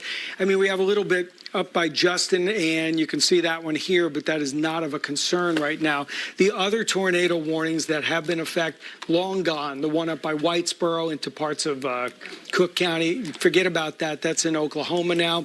And the only other warning we have, they did discontinue, as you and I talked about them, that circulation near Granbury had weakened considerably. That is now turned into a severe thunderstorm warning for parts of Hood County. So let me put up the traditional radar that everybody's used to seeing. A lot of lightning with this, but it is over Hood County. And before you jump in, Dan, I will just a quick apology. Normally we do birthdays at 8:15 in the morning, folks. If you're watching for that, we're going to push that off to tomorrow morning. So obviously, tornado warning is much more important here. Go ahead, Dan. Yeah, just to kind of recap here, we've got that tornado warning. This right now is the most dangerous storm that we are currently tracking. It's embedded within this line of severe thunderstorms, and it's the Sansom Park area, Blue Mound, Saginaw, North Richland Hills, Haltom City. These areas that we are most concerned about right now. We believe we've got a confirmed tornado. It has produced debris that we have seen on Doppler radar. The radar signature, very impressive here. This thing ramped up literally in just the last 10 minutes or so. And even in addition to the tornado itself, we've more than likely got a swath of very strong winds that are pushing across Fort Worth right now into East Fort Worth. So straight line winds are also going to be a big concern with this storm. And kind of showing the outline of it right here, these very high winds, more than likely in excess of 50 to 60 miles an hour sweeping through East Fort Worth. But we're going to go ahead and hone in on this area once again. This is now pushing just to the east of Sansom Park. So we're talking about an area over towards Old Decatur Road, down towards Engle Avenue here. This is going to be crossing over Highway 287, heading in the direction here of Blue Mound Road in the next few minutes. Very dangerous situation. We need to assume that this tornado is still traveling on the ground, and it's also kicked up debris that we've seen on radar. Tried to get a look at it through our Fort Worth Tower camera, but as you can imagine, we are looking through a lot of heavy rain, curtains of very heavy rain, and it's extremely difficult to see right now. But this is our debris tracker. A little bit hard to see anything there that sticks out, although right there. Yep, there you go. Sansom Park. That's our debris right there. It's more than likely moving to the east-northeast of Sansom Park. Yeah, it's up around 820 right now. And moving up around the 820 area. So there's more than likely some debris still up in the air associated with this particular storm. Evan, anything new from the chat there? No, but we're going to obviously have to watch because this tornado warning, because a lot of folks just go based on what they hear, and this tornado warning is if the storm does continue on its merry direction, it's going to track out of the tornado warning box and up to the northeast. So may have to extend that a little farther north towards the Keller area. You folks were under a tornado warning earlier, which was canceled. Obviously, Dallas, we're going to end up watching Dallas to see if we end up with this the actual storm going into Dallas County.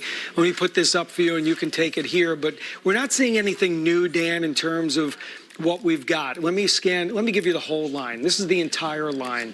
So you can see we've got a squall line. It's covering all of North Texas. It's moving northeast at about 35 miles per hour. Let me zoom in just a little tighter to get you some cities.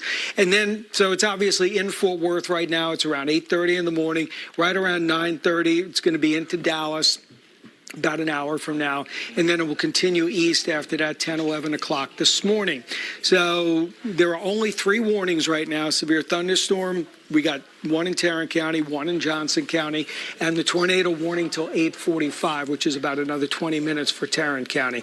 So this is all we've got right now, but as you mentioned earlier, we've got some showers and storms picking up ahead of this. Yeah, if you're living, for instance, out around the Mesquite area, McClendon, Chisholm, Seagoville, this isn't the main line. These are just some showers that have developed out ahead of the squall line itself. So we don't want you to get too overly concerned right now of what's going on. Although, that said, we'll continue to monitor these, and they certainly have the capability of getting better organized and intensifying. We are under a tornado watch until 11 o'clock this morning. Chip? On remote 13 right now is 820 and Blue Mountain Road. I was able to bring that up, and so I just wanted to make you aware this is the area where, again, you were talking about that Sansom Park area and potential tornadoes. This would be the track in through this area. I'm not seeing anything per se other than the fact that the traffic flow, especially on that westbound side, is extremely heavy, and we've seen people stop from time to time underneath overpasses. Please do not do that. In fact, right now, just want to reiterate what Dan and Evan have been mentioning.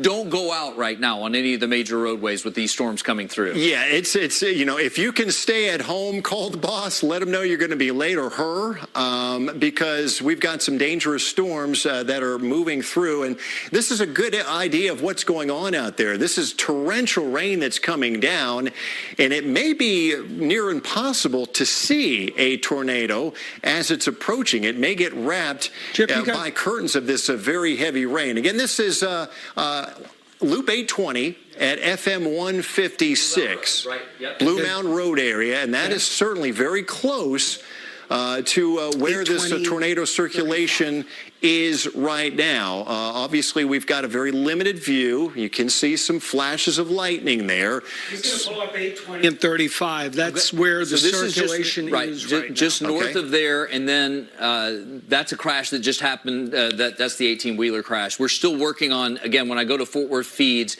this is going to be just south of that I-35W North Loop 820 interchange around Northeast 28th Street, and that, unfortunately, is the closest camera I have right now that's operational. Okay. But you can see that really the flow on that southbound side extremely heavy, but notice hardly anybody moving northbound through that area either. And again, that's where that storm is tracking, and going back to the radar, that's the spot that we're most concerned about right now. Yeah, in that area. It looks to me, and we don't like to do this, and cause you to let your guard down, but the circulation does not look as impressive as it did just 5 minutes or so ago. That said, the tornado warning continues for Tarrant County here until 8:45 in the morning. We are still watching this area here now around I-35 and Loop 820 here. This is where the kind of the circulation is. It looks like that circulation, though, has weakened since it was moving across Sansom Park, and we clearly saw a debris sign, a sign of debris with our debris tracker and Doppler radar, and the radar signature was much more impressive. But let's back out just a little bit to show folks at home we're talking about Haltom City and the Watauga area, areas just south of Keller right now. This storm is going to be crossing over I-35 and then heading towards 377 here. So this is kind of the danger zone for certainly the next 15 to 20 minutes as the storm continues tracking to the east-northeast. You folks in North Richland Hills as well, and then farther east into the Colleyville area, and Hearst and Bedford going to be in the path of this storm as it moves east-northeast. We need to assume that we still have a tornado here, although the signature is not as impressive as it was a little bit, maybe about 5 minutes or so ago when we were noting the debris on radar itself. We've got social media up as well. We'll obviously be checking that to see maybe if we've got any photos of damage from this area, but so far we're not getting any reports in our National Weather Service chat session of any damage. Notice how this line is also bowing out here from North Richland Hills into East Fort Worth. This is certainly a sign that we more than likely have some very strong winds causing this line to accelerate that way. So more than likely in excess of 50, maybe 60-mile-an-hour winds are going to be impacting the mid-cities here over the next 15 to 20 minutes as this storm moves east. Pretty intense line continues here around the Benbrook area, just west of our radar site. There's our radar right there in Burleson. So there's going to be some very heavy rain, frequent lightning, and gusty winds moving east into Edgecliff Village, Everman, Crowley, the Burleson, and Rendon areas here. These areas are under severe thunderstorm warnings, and we are showing velocities on our radar here, and it's very close to the radar site itself. So indications where we could have 65-mile-an-hour winds impacting far northern Johnson County and far southwestern Tarrant County here by the looks of what we're showing here on the radar itself. So we've got the severe thunderstorm warning in effect that's outlined in yellow. You folks in southern Tarrant County under that severe thunderstorm warning. And as you get closer to the city of Fort Worth up towards Benbrook, Forest Hill, that's where we get into the area that's under a tornado warning. That warning is in effect until 8:45 this morning. We still haven't had that heavy weather yet move into Dallas County or Collin County, but it's on its way. In advance of this severe line of storms, we do have some kind of run-of-the-mill showers and thunderstorms that are impacting eastern Dallas County, including the Mesquite area. But Evan's done a little time track here. Arlington, 839, DFW, 843, Plano, 858. City of Dallas, 909, and Bonham at 928. The estimated arrival time of the leading edge of this line of severe storms. Now, they rarely stay steady state, so if we do another track 5 or 10 minutes from now, don't be too surprised if those estimated arrival times vary just a little bit. But we just want to give you an idea of what to expect and when to expect it. Evan? Yeah, I mean, so far, Dan, that storm that we've been tracking, I mean, this is just a Boeing area of storms, and there's plenty of circulations on it. The strongest part of the storm is now moving northeast of Fort Worth. That's the one that did produce the tornado. The one that's actually got the most concern was the one that you were looking at a couple of seconds ago, south of Burleson. As you look at this, you see that notch that's in there. When you see a notch in here, very often when I when I mean notch, let me take off the warnings for you. When you see a notch that's in the middle of this right there, very often we have extremely strong winds. And we were just looking at that a couple of minutes ago. That's what was easily in the 65, 70 mile per hour range. And Evan, that's what now they're saying a considerable damage threat with the winds for the severe thunderstorm warning for northern Johnson County, 70 mile an hour winds. And you highlighted that just a few minutes ago. We are clearly seeing an area of enhanced winds there. Look at that area, very bright green and blue colors there, northern Johnson County. That's where we anticipate 65 to 70 mile an hour straight line winds. They're also, Evan, seeing the same thing we are. The tornado circulation now is very broad and weak in northern Tarrant County. So they've noted the same thing we have. However, they're saying quick spin-ups are still possible as this storm tracks through Watauga and the Mid-Cities area. Keller's in the path of the broad rotation, and parts of South Lake are in the path of that broad rotation as well. So two things we're watching. Number one, the potential for quick spin-ups maybe, and we're highlighting that there in the northern portion of Tarrant County. So heads up there if you live North Richland Hills, the Keller, South Lake area. You could see a quick spin-up tornado as this broad circulation now moves east-northeast. And then, in addition to that, the threat of very high winds in northern Johnson County, and those high winds in northern Johnson County are going to be making a beeline into southern Tarrant County here in the next 5 to 10 to 15 minutes. So kind of a dual threat here. We've got the potential not only of spin-up tornadoes, but very strong straight-line winds as well. And that's why these areas are under severe thunderstorm warnings in yellow, outlined in yellow, and the tornado warning outlined in red. Again, not a confirmed tornado at this point in time. We believe the circulation has weakened, but certainly these can spin up very quickly. Tornadoes, they generally don't last long, but certainly when they're on the ground in a highly populated area like this, that gives us great concern. Yeah, the other thing, Dan, this has been going on all morning. I've been able to at least confirm probably 3 or 4 tornadoes today. I mean, we had one small one that was in northern parts of Eastland County and Erath County. We had one that's likely around Mineral Wells, so that's 2. We had the significant one that was around Decatur, just on the southeast side of the city. That's 3. And then, of course, we had the one that just went through Sansom Park. The Decatur one was more than just a brief spin-up, but most of the other ones have been exactly what you said, brief spin-ups.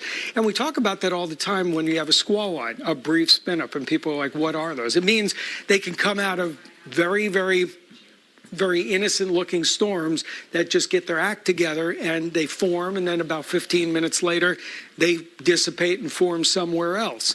So typically not larger tornadoes, although the one that was around Decatur, certainly based on radar, was a fairly significant And we can tell you now that the city of South Lake and the city of Conleyville have both activated their outdoor warning sirens. So you folks in Conleyville and South Lake may be waking up to the sound of your outdoor warning sirens right now. They are going off for a tornado warning. As best as we know right now, it's not a confirmed tornado. The circulation has weakened. We believe it very well could have produced a tornado about 10 or 15 minutes ago as it was moving through the Sansom Park area. We clearly saw a sign of debris on our Doppler radar. The radar signature as well, showing the rotation, was also very impressive. That rotation now has kind of broadened out. It's weakened. So what we're thinking now is that this storm, although the circulation itself has weakened, it is still capable of producing brief spin-up tornadoes anywhere from South Lake down through Conleyville into the Bedford and Hearst area, on back west from there into Watauga, North Richland Hills, and even up towards the Keller area as well. So this portion of northern and northeastern Tarrant County, heads up, there's the potential there for brief spin-up tornadoes as this continues to move off to the east-northeast. Clearly, we're also seeing some very strong winds moving east through the mid-cities there, and also likewise down here in northern Johnson County around the Joshua area. You're under a severe thunderstorm warning.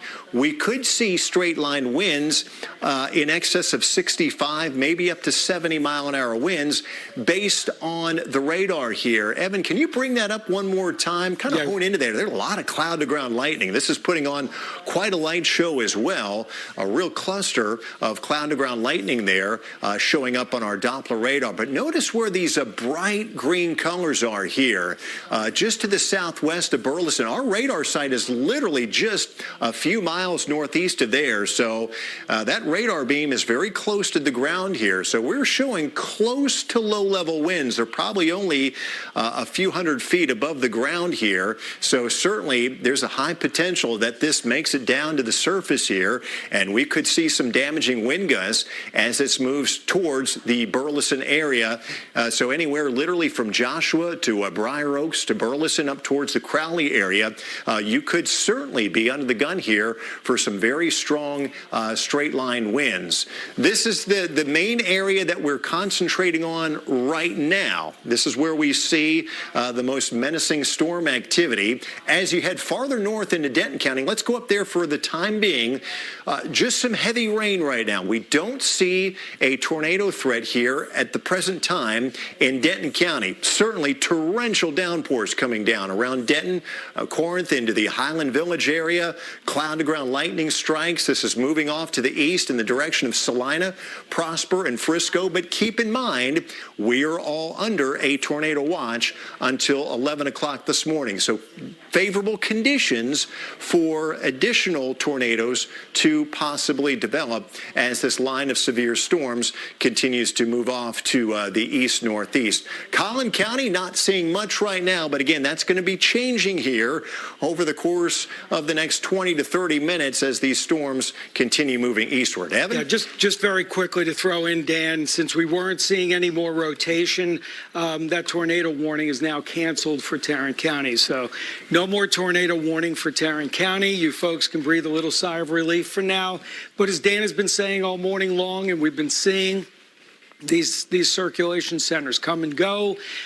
They will pop up. For now, we technically do not have any other tornado warnings across the area. The only thing that we have, severe thunderstorm warning for parts of Tarrant County and also Johnson County. Out around Joshua is probably the worst part of the storm right now. You want to send it over? Chip, you want to take it for a second? Okay.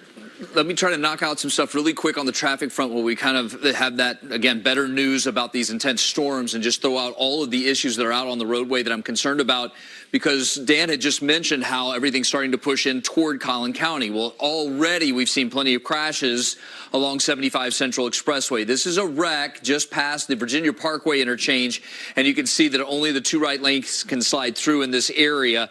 And then further south on 75 Central, once to the George Bush Turnpike, there's some issues on the George Bush Turnpike going eastbound, approaching and passing 75, but then continuing down through Richardson and into Dallas. Really rough wreck here in the HOV lane and two left lanes as one approaches the Mid-Park interchange. So note that. We have seen vehicles spin out on a lot of major roadways in Dallas County. Sports car, one of them right here on 635 LBJ eastbound around the Plano Road interchange and around the north end of the DFW airport. Big concerns going toward Las Colinas in the eastbound direction from International Parkway to Esters. You can see a bad crash here with a pickup truck that spun out on the wet surfaces in the two right lanes. Now with that quick reset, get it back over to Dan. Yeah, thank you, Chip. I believe we've got a video clip. This is from probably about 15 or 20 minutes ago that we're going to show you from NASJRB,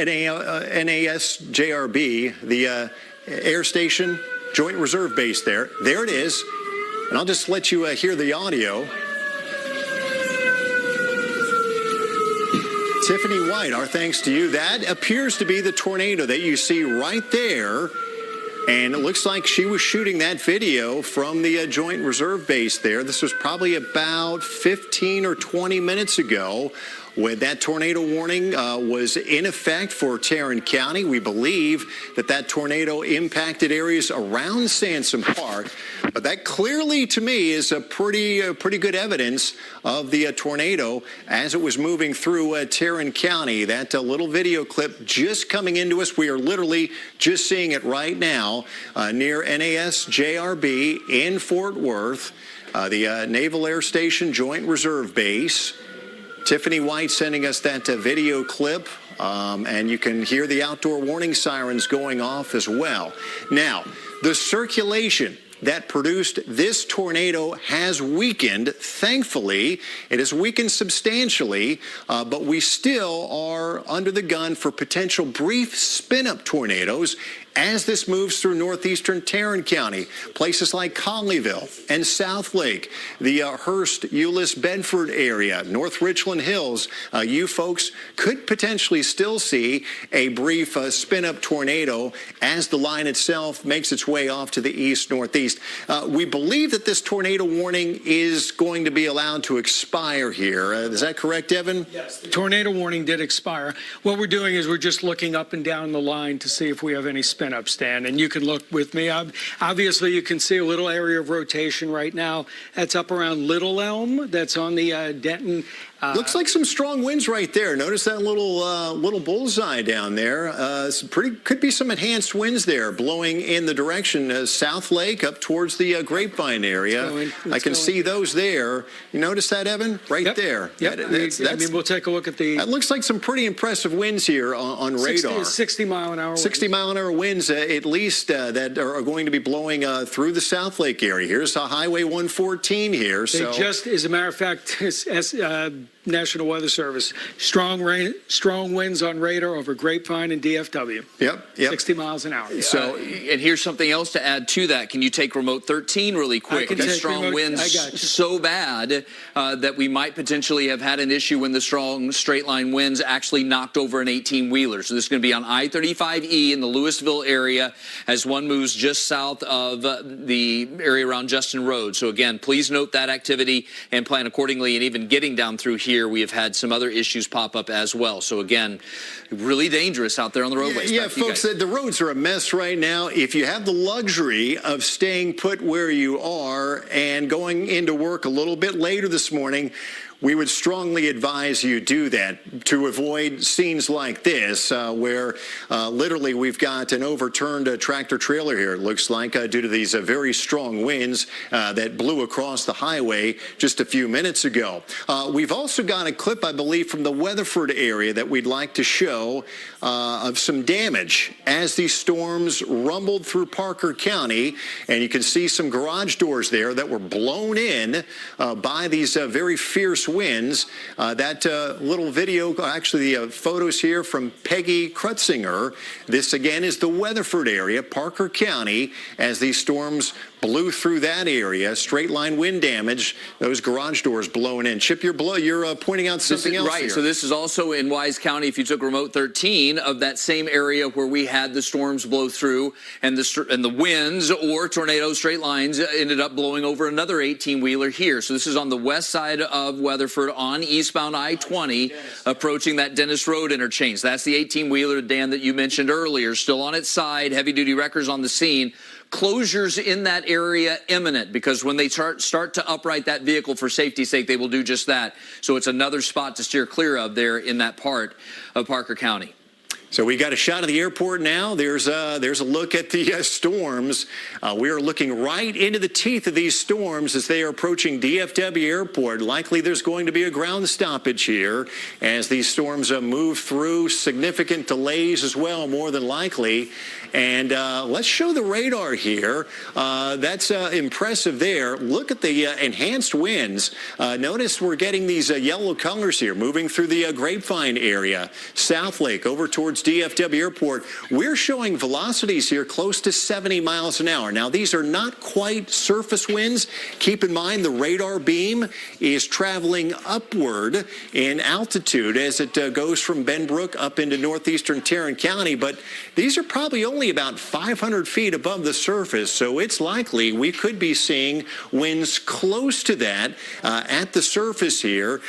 These are potential damaging winds that are blowing through Grapevine, South Lake, DFW Airport. They're going to be heading, of course, through Coppell here in the next 5 to 10 minutes, more than likely up towards Farmers Branch and Carrollton, southern portions of Louisville, and perhaps then into the Colony. But this area now is under a severe thunderstorm warning until 9:45, and that includes even areas as far northeastward as Allen and Plano and Garland, as well as this line of severe thunderstorms continues to move off to the east-northeast. So this is predominantly right now a wind threat, but significant winds, 60, maybe up to 65, perhaps close to 70 miles an hour as these storms move from northeastern Tarrant County into northwestern Dallas County on up into southern portions of Collin County. We've also got a severe thunderstorm warning in effect here for Johnson County. That includes you folks in Joshua, down about as far south as Cleburne, and heading eastward towards Keene and Alvarado. Very strong straight line winds in excess of 60 miles an hour possible as these storms continue to barrel eastward here. And there's our radar site. So we're going to get a very good estimate here of these winds by virtue of the fact that we're this close to the radar itself here. Remember, we can show not only rain, but we can also show wind motion inside these storms here. And we're seeing a lot of it blowing eastward as these storms head east. Evan? Yeah, it's just right over the radar side right now, so we don't get as big an indication. You have a brand new accident. Let's go to Chip because he's got a brand new wreck. Two things to mention. Number one, again, those strong winds around the north end of the DFW airport, just quickly switching to that. Again, we have big concerns for folks over on 114 just trying to move through that area. We have a bad crash that is viewable here on this camera close to Esther's where they have only the right shoulder getting through, but it is also sounding like in that Grapevine area just a little bit to the west of here along 114 around the 121 interchange and trying to move around International Parkway that we might very well, guys, have a debris field that would be consistent with what you guys have been mentioning in the form of a potential tornado in that area as well. Yeah, let's go to the radar very quickly because got a brand new tornado warning as well, Chip. Good call on that. Dan, this is a brand new tornado warning up by Grapevine. So we said these things spin up quickly. Sure enough, this thing spun up very, very quickly. There's a brand new tornado warning. Okay, so we're going. This is South Lake right here. Yep. So here's Dove Road. So we're heading up now towards Grapevine Lake. This is getting close to the lake here. Notice, so we're honed in on this area here. We don't believe it's a confirmed tornado. This is radar signature here that is showing very strong counterclockwise circulation of a potential developing tornado. But keep in mind, this is the same storm that spawned a tornado down around Sansom Park about 40 to 45 minutes ago. So heads up here, especially if you live in the area just north and northeast of South Lake and Grapevine. We believe we could have a developing tornado here. That is very close to the lake now. There's Coppell just off to the east from there. So if you are living in this area right now, we want you in your tornado safe shelter. Again, the lowest floor, away from exterior walls or windows, in a closet or a bathroom. Maybe your pantry is a safe place as well, off your kitchen as well. The idea is you want to put as many walls between you and what is likely blowing outside right now. But certainly a very strong enhanced area of wind. So here's our red, here's our green. That is indicating counterclockwise rotation here on the west side of Coppell right now, but areas from roughly Flower Mound to South Lake to Grapevine, Coppell, up towards Louisville, the Colony, and Carrollton are all in this tornado warning polygon. That tornado warning was just issued moments ago and it's in effect until 9:15. And we're also showing several tower cameras here, traffic cameras, and you can see these sheets of rain and wind blowing across the highway. Really dangerous, folks, here. If you do not have to go out on the roadway here and get involved in this stormy mess right now, stay at home, let these storms pass, and then get on the roadway. But what concerns me as well as we look at this radar signature, all you see is very heavy rain here. So if we do see a tornado spin up, more than likely it's going to be nearly impossible to see it. It's going to be embedded within this very heavy rain, wrapped in rain. We call these rain-wrapped tornadoes, and it will be impossible to see as it moves off to the northeast. So what we're seeing right now is developing rotation. It looks like it's potentially a developing tornado, and that's why the tornado warning was issued. It goes until 9:15. Anything new there in the chat, Evan? Yeah, several reports at least of I mean, Chip showed it to us, but several reports of a tornado in the Grapevine area. So far, one report of damage. Haven't gotten an exact location on the damage report yet, but you can, that would make potentially 5 of these today that have come down. So this has been a very active morning, Dan. And as you track the last, I'm going to give you 30 minutes worth of this. You probably don't need 30 since it just developed. But you can see this is moving northeast, moving right along. It looks like this is going to go right along 121, Highway 121. Yeah, that's 121 running right in this Right northeastward direction. Kind of takes a little bow off there, but you're absolutely right. That's where this potential tornado is going to be tracking over the next 15 to 20 minutes. There's our green showing motion toward the radar, red away from the radar site. There's our counterclockwise rotation.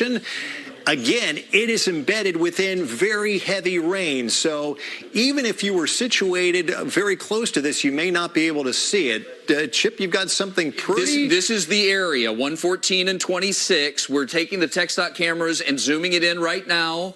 And what you're looking at is the wake of these storms now. We've heard of tons of vehicles that are strewn about on the roadway here around, again, 114 and the Ira E. Woods Freeway. So that would put it on the northwest corner of the DFW airport, close to the hospital there and close to that South Lake Grapevine line. So again, we've seen a lot of emergency crews descending to that area, and just want to make you aware that tracking storm continues to move over towards downtown Grapevine and on towards the 121 interchange over towards that Bass Pro area. Yeah, it's one of the worst times literally of the day for storms like this to hit us, and that is during the height of rush hour here. We've also already showed you several reports of tractor trailers that have been blown off the roadway here.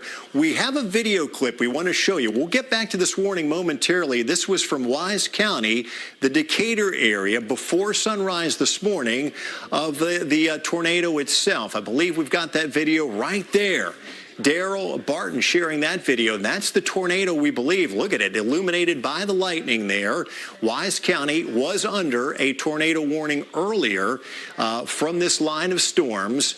And we believe that's one. Now, we can't say 100% for sure. Obviously, National Weather Service crews got to get out there and survey the damage. But clearly, the video shows us what appears to be a tornado. This was before sunrise in Decatur in Wise County. This same line, we believe, spawned another tornado close to Sansom Park.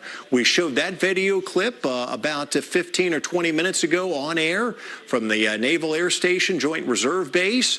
And we continue to track these storms as they move east. Let's go back to the radar here. Evan is at the control there. Evan, you got something there? Yeah, I got the debris tracker. Why don't you take it over since my voice is dying? But you could see as this went over Grapevine, you can see the debris signature right there, just going right over Grapevine, and it's now lifting up 121 just north of Coppell. Yeah, and this is kind of getting into mathematics here, but the gist of it is embedded within all of this red.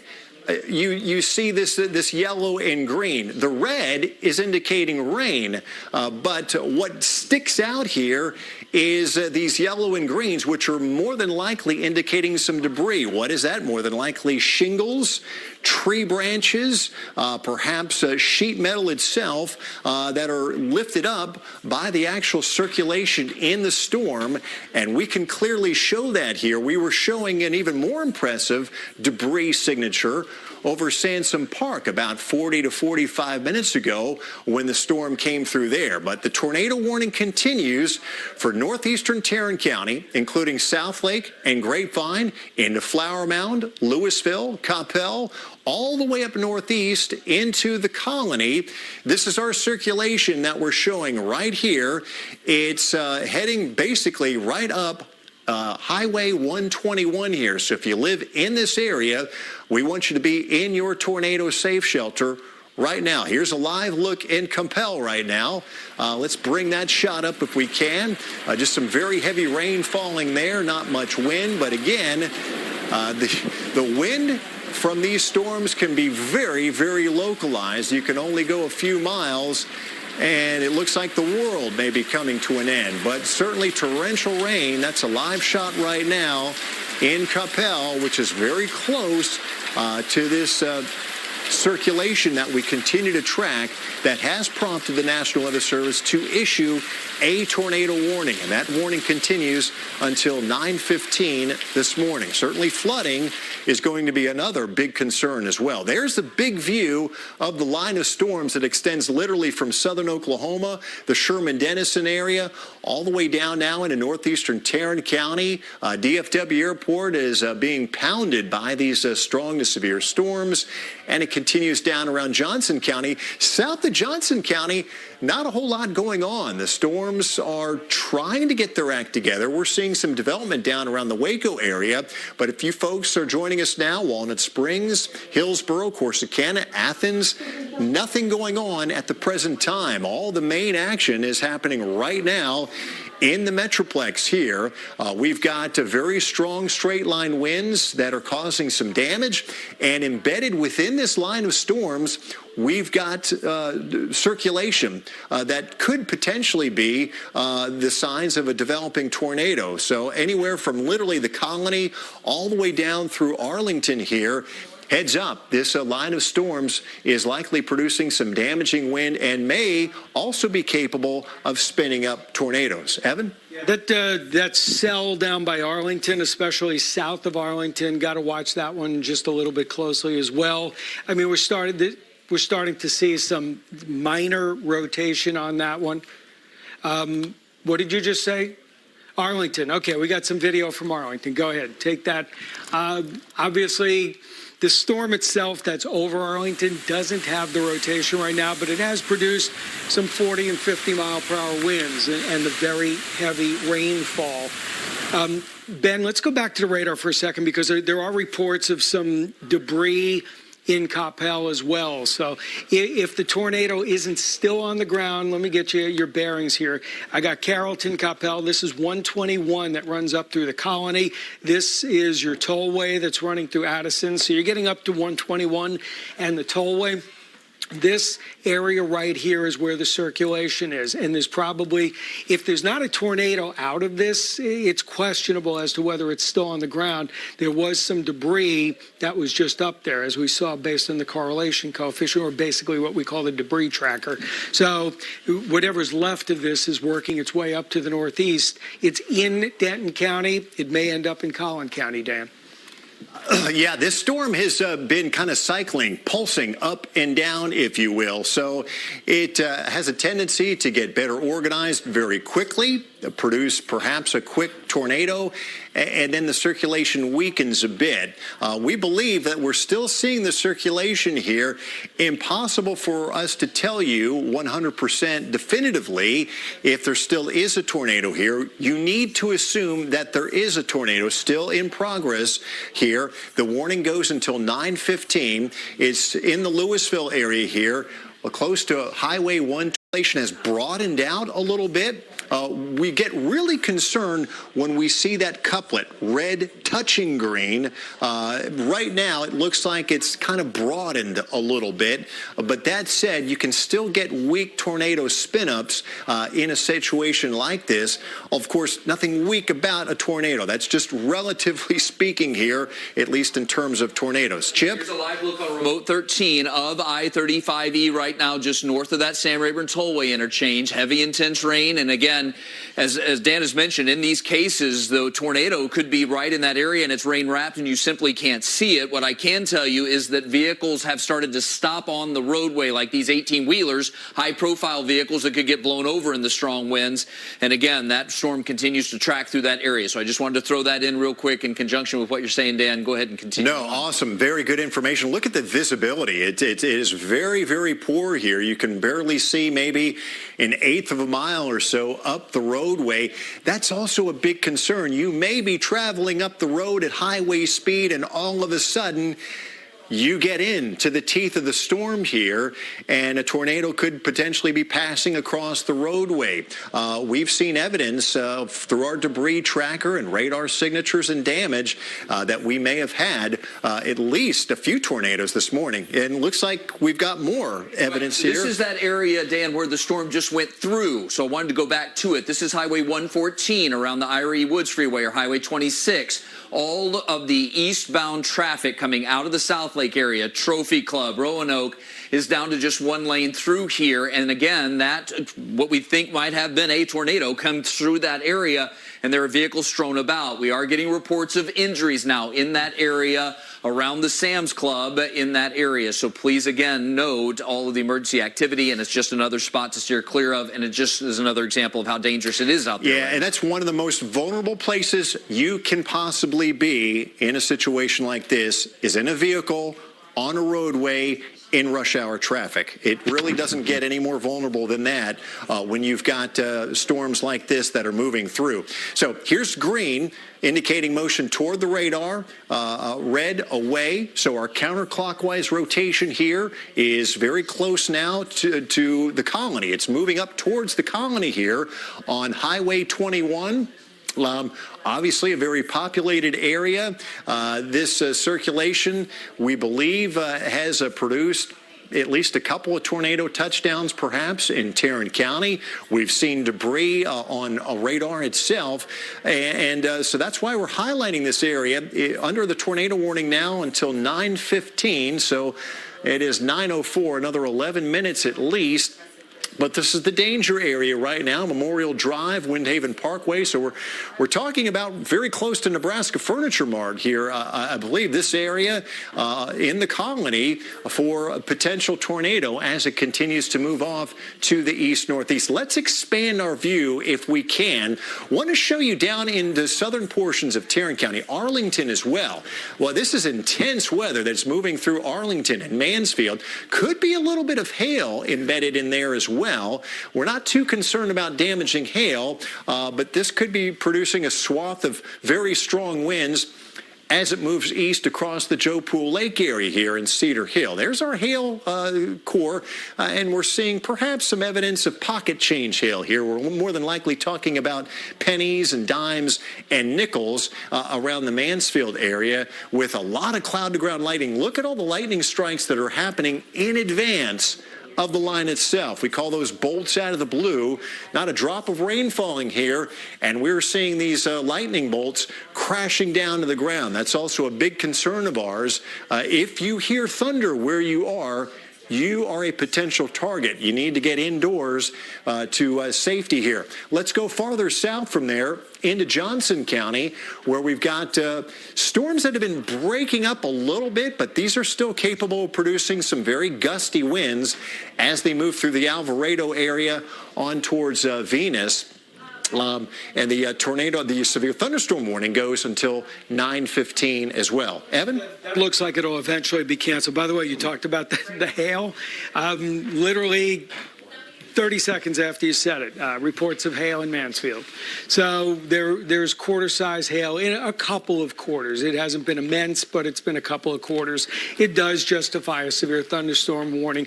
And we still have, you can see this line here that we've got. The tornado warning goes for about another Take 10. remote 13. Okay, I'll take remote 13. Chip, why don't You you can go? see the debris field going up through this area. We've seen a lot of debris go through here in the last couple of minutes as that storm just starts to pass through. I'm going to call the folks at TxDOT and have them see if they can turn that camera so it's facing more to the east and see if we can't see the back end of it in the left corner of that shot.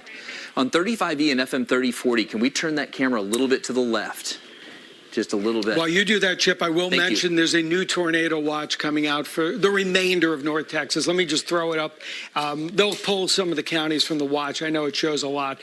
But officially, areas just east of Dallas have been not under a tornado watch. You folks over in Van Zandt County, Henderson, Navarro County, you haven't been under. You are about to get the remainder of the tornado watch, and that'll include Lamar County, the Paris area, Sulphur Springs, et cetera, et cetera. So, you know, whoever was not under a tornado watch, you will be under one soon. Yeah, and these are very powerful storms. I mean, the debris that we're seeing now that's been blowing through the Flower Mound area could have been picked up in Grapevine as that circulation swept through there. It could also still be some debris suspended thousands of feet in the air when it moved through Sansom Park. We clearly had video evidence there around the Sansom Park area of a tornado. That's been about an hour or so ago. So this is our tornado warning. It continues until 9:15. It's a very small tornado warning in terms of its aerial size. It looks like it's been pared down a little bit, but it includes Louisville, Coppell, the Farmers Branch, Carrollton area, Addison up towards the Colony. We don't believe that we have as significant, we'll say, a radar signature as we did just 15 or 20 minutes ago when it was moving through Grapevine. But certainly there's something still there that concerns us. We can still get these weak or brief tornado spin-ups in a situation like this. So we don't want you to let your guard down here. If you live in southeastern Denton County, far northwestern Dallas County here, this is the same storm that's had a history of producing, we believe, a couple of tornadoes as it moved through Tarrant County. And the severe thunderstorm warning itself covers a good portion now of southern Collin County, including Plano and Allen on eastward towards Wiley. This severe thunderstorm warning also includes the Richardson and Garland areas here. So we're going to see a lot of wind with this storm, more than likely wind gusts in excess of 60 miles an hour. You can see that here where you're seeing some of these yellow colors. We're indicating velocities of about 65 miles an hour. This is more than likely several hundred feet above the ground, but certainly capable for those winds to reach the surface. Severe thunderstorm warnings continue as well for Arlington and Mansfield, eastward through Duncanville, Cedar Hill, DeSoto, Lancaster, Hutchins, as looks like the main swath of wind here has moved from South Arlington. Boy, we're getting some very, very impressive velocity signatures there now, moving across the Joe Pool Lake area on towards shortly Duncanville and Cedar Hill. So we're talking about winds when they get up to 70 miles an hour or greater. That is very significant. That is certainly going to down some small trees and also cause some minor roof damage and certainly create some power outages as well. So there's our warnings in effect there. They include a good part of the Metroplex right now. Most of those are severe thunderstorm warnings. That's Arlington there, and you can see the wind-swept rain blowing through there. This was literally just moments ago. Some hail coming down there as well. Our thanks to Jay Fleschner for sharing that video clip with us.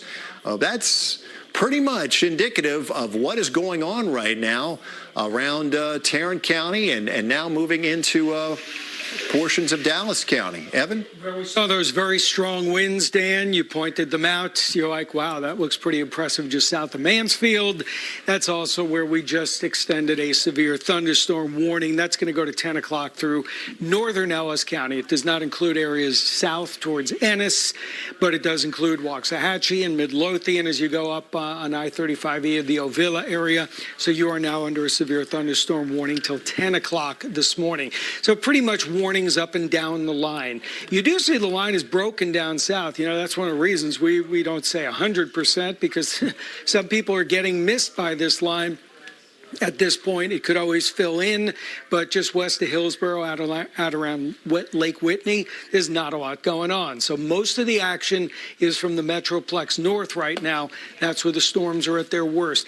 I'm hoping at this point, you got 5 more minutes on that tornado warning. We haven't really seen much more rotation on this. I'll pull it up in a second and you can go talk about it while the last of my voice just hangs out here. But it's that actual center of rotation has weakened.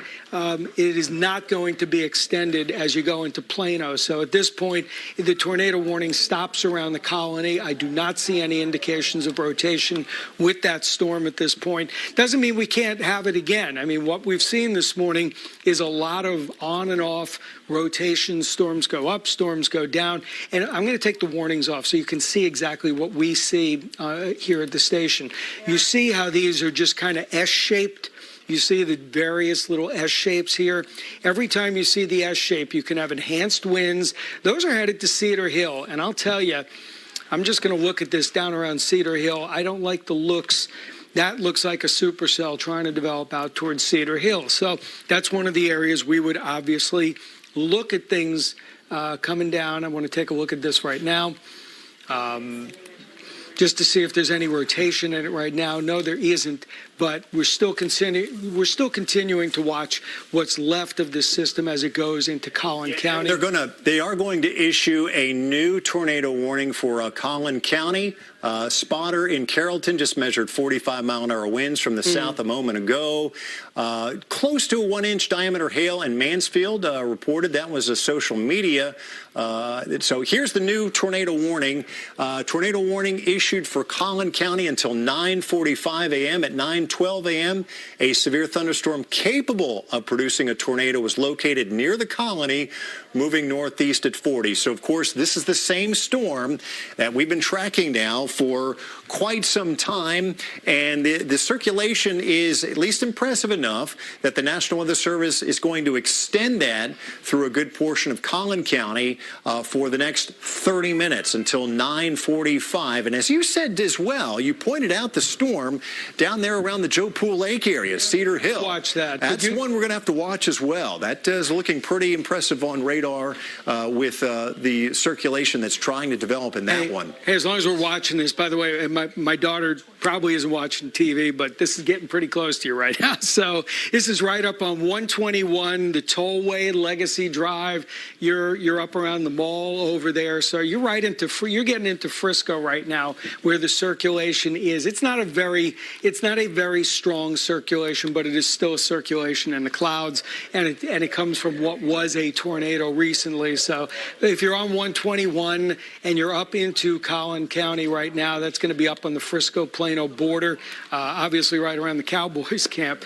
That continues to be where the circulation is. It's running right on 121. We can show you as the tower TxDOT camera there, 67 I can pull that up. Road. That's the area where, again, you have that cell that Evan's really concerned about, and you are as well, that could end up producing something that could be tornadic in nature. They're approaching those towers in that area, coming from the Cedar Hill area up toward the Beltline Road interchange. I want to take a quick moment to just quickly mention that there are a lot of rough spots out on the highways, collateral damage, if you will, on several of the major roadways. One of the biggest concerns is along the South Lake to Grapevine transition on 114, approaching the Ira E. Woods Woods interchange, where we've had, again, a potential tornado move through that area and reports of injuries in that location. It does appear more lanes are now open in that area, which is somewhat positive. There's been a bad crash on I-20 in the last few minutes eastbound in Fort Worth, passing the I-35W interchange with limited access moving through that area.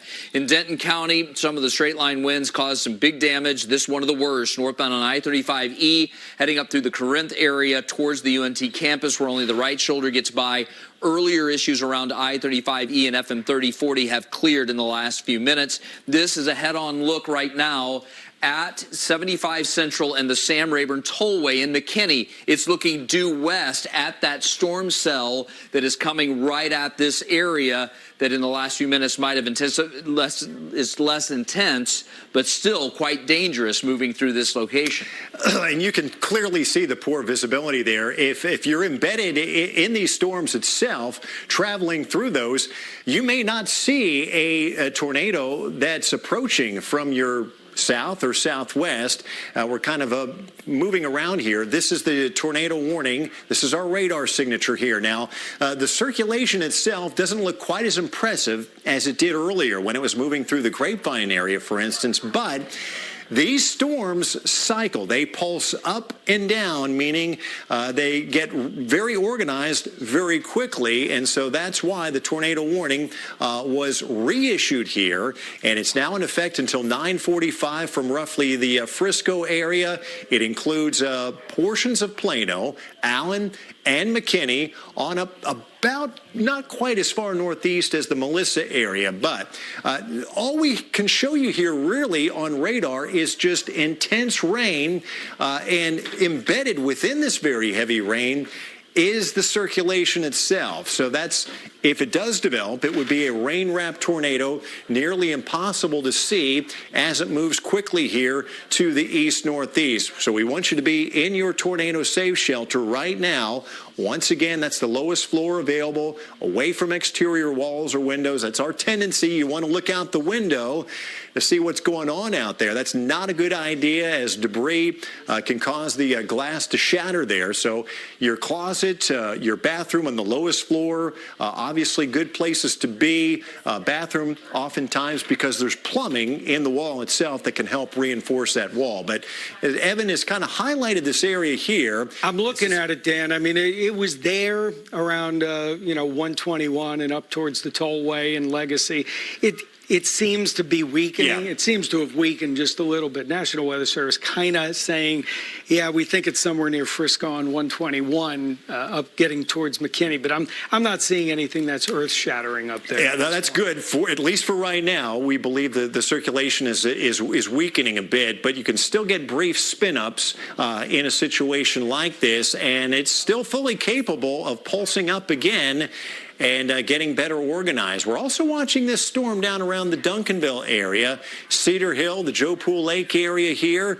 We don't see any circulation right now. There is some hail, though, falling within this storm. It could be up to the size of quarters there, especially where you're seeing that dark blue color there on the southern end of Joe Pool Lake. This is an area that's under a severe thunderstorm warning for at least the next 20 minutes or so. That severe thunderstorm warning covers areas all the way to Mesquite, Seagoville, basically the Dallas-Kaufman County line and the Dallas-Rockwall County line.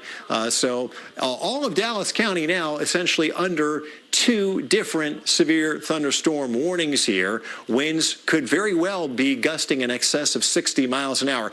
We've also got the warning here for Ellis County, although this storm doesn't look quite as impressive now. The one that's moving towards Midlothian quickly here could be wind gusts maybe up to 60 miles an hour. But the one north of there that's centered right over Duncanville right now certainly does look a little bit more intense. Evan? Yeah, I'm going to look at that. We'll both look at that together in a second here. Just looking for any signs of rotation. I don't see it with this storm. I do see some strong winds. I mean, there's definitely some strong winds out around Cedar Hill at this point on 67. So that's probably where you're going to see the strongest winds. You know, a couple of people have messaged me. I realize we're focusing on where all the storms are.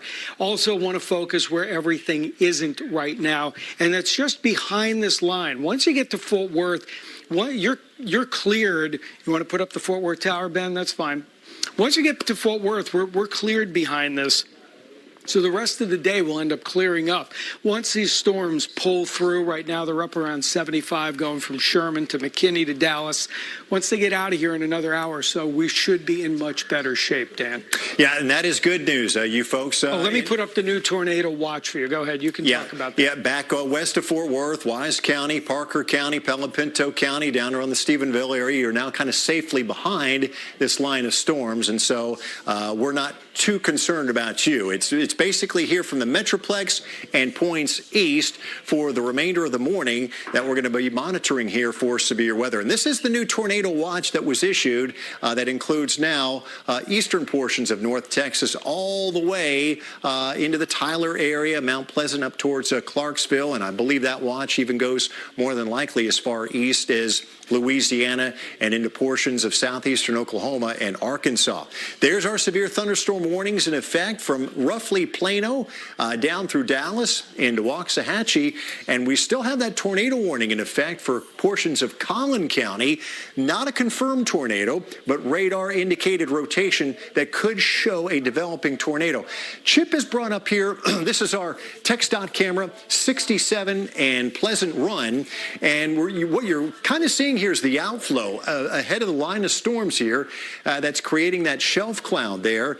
We're going to watch this area very closely here. Certainly high winds are a very high probability as the storms blow through this area. We just were watching about 5 minutes or so ago. We don't believe we've got any rotation in there, but this is what it looks like on radar. This is Cedar Hill here, and we're seeing the torrential rain now approaching the area from the west. Also some wind embedded within that rain as well. And those wind gusts could be in excess of 60 miles an hour. That's why we've got the severe thunderstorm warning in effect here until 10 o'clock this morning. Straight line winds certainly capable of producing some damage as they move through southern portions of Dallas County. Also up to the north here, northern Dallas County, you are under the severe thunderstorm warning as well. Again, the yellow is the severe thunderstorm warning. Those red polygons are the tornado warnings. We've only got one tornado warning in effect right now. That goes until 9:45. And embedded within all that rain, we do have a weaker circulation. It's weaker than when it was moving through the Grapevine area, but nevertheless, it's one that we're going to continue to monitor here as it moves in the general direction of Fairview and McKinney in the next 10 to 15 minutes. Evan? Reasonably weak right now, but of course, and you got to remember, of course, our radar is shooting pretty high once you get up into that area. So it's obviously less of a concern than some of the things that we've seen earlier today, but there have been several, I mean, you can't really confirm it per se, but we've had confirmations with damage. We've had confirmations with radar. I've counted at least 4 to 5 individual tornadoes, not from the same exact storm, that have come down. So Weather Service is saying 60 mile an hour is possible across Plano and Parker and Allen, and the rotation is weak. That's what we've been talking about. So hopefully this tornado warning in Collin County doesn't turn into much. And the only other thing that's going on, of course, southern Dallas County. Chip just showed that shot from 67 and Pleasant Run. Hold on, Chip. Now I've got 67 around the Camp Wisdom interchange, which is just north of there, which is more in the heart of that cell where we have the greatest concern of potential issues. There's hail in there. There's hail in Duncanville right now. I was going to say most definitely. I saw a couple of hailstones go through this shot initially, but now with the visibility less, you can't really make that out as much. I do want to quickly mention in the area of 114 that we've been keeping tabs on around the Highway 26 Ira E. Woods interchange. You can still see a lot of activity through there, and that's a spot where we might have potentially had a tornado move through that area, and wanted to quickly tie this in. 4 schools in the Grapevine Colleyville ISD have reported that they have lost power as a result of those storms that moved through that location. Evan? Yeah, that was a storm that likely that likely dropped the tornado earlier in that location. We have, this is probably the hail core that's over Duncanville. You just showed the shot over 67 in southwestern Dallas County. That is over Duncanville right now. And you can see this extends into the city of Dallas, although the city of Dallas is kind of getting a break on this. They are seeing probably a little bit less of the storm intensity. The stronger part of the storm is down south right now, and then the stronger part of the storm is up into Collin County. Again, we're not seeing strong rotation in Collin County right now. That never means this can't cycle and become another tornado-producing storm. We just got this video coming in from Grapevine. Go ahead, put it up there. That damage video from Grapevine, Arnold, where are we at? That looks pretty significant. That's the area of Grapevine that's going to be somewhat close to that 114 Ira E. Woods area. Just trying to help you out there. Yeah, that's pretty heavy damage there. It looks like we've got power lines that are blown down. Look at in the power lines themselves is what looks like could be some sheet metal that's wrapped up in those power lines too. This is the same storm, folks, that is now impacting Collin County. The good news is the circulation on radar doesn't look as impressive as when it moved through the Grapevine area. We believe it did spawn a tornado in the Grapevine area. We also believe it spawned a tornado earlier than that around Sansom Park, but because of the history of this storm, that tornado warning has been extended. It goes until 9:45 for those portions of Collin County, just north of Plano, including McKinney, on up towards just about as far north as Melissa, into the Princeton area. I'm also going to read off the chat session here. I've got that up here. Yeah, outdoor warning sirens are going off for city of Frisco, also the city of Prosper as well. And Allen, all sounding their outdoor warning sirens. We're getting several damage reports as well from Callisburg and Cook County. Power flash reported near. Well, that's what I wanted to tell you, Dan. 190 and 75. I know Dan and I we're both dying here from talking forever. But I will tell you that power flash that was reported, I kind of went back to that shot, which is right here, 190 and 75 is right there. That was about 9:17 this morning. And the power flash was reported around 9, it's a little delayed around 9:20. Now, what's interesting about this, that's not where the tornado warning is. That's south of the tornado warning. But if you look, there is a little enhancement of circulation over that area. So it is possible you could have had a brief little funnel over that. That would be over Murphy right now. I mean, it's tough to see all these little circulations. And in case you're wondering what a power flash is, that is usually a transformer or perhaps a power line that is downed by very strong winds. And when that happens, you get a very strong burst of light, a power flash. Storm chasers have called it that for many, many years.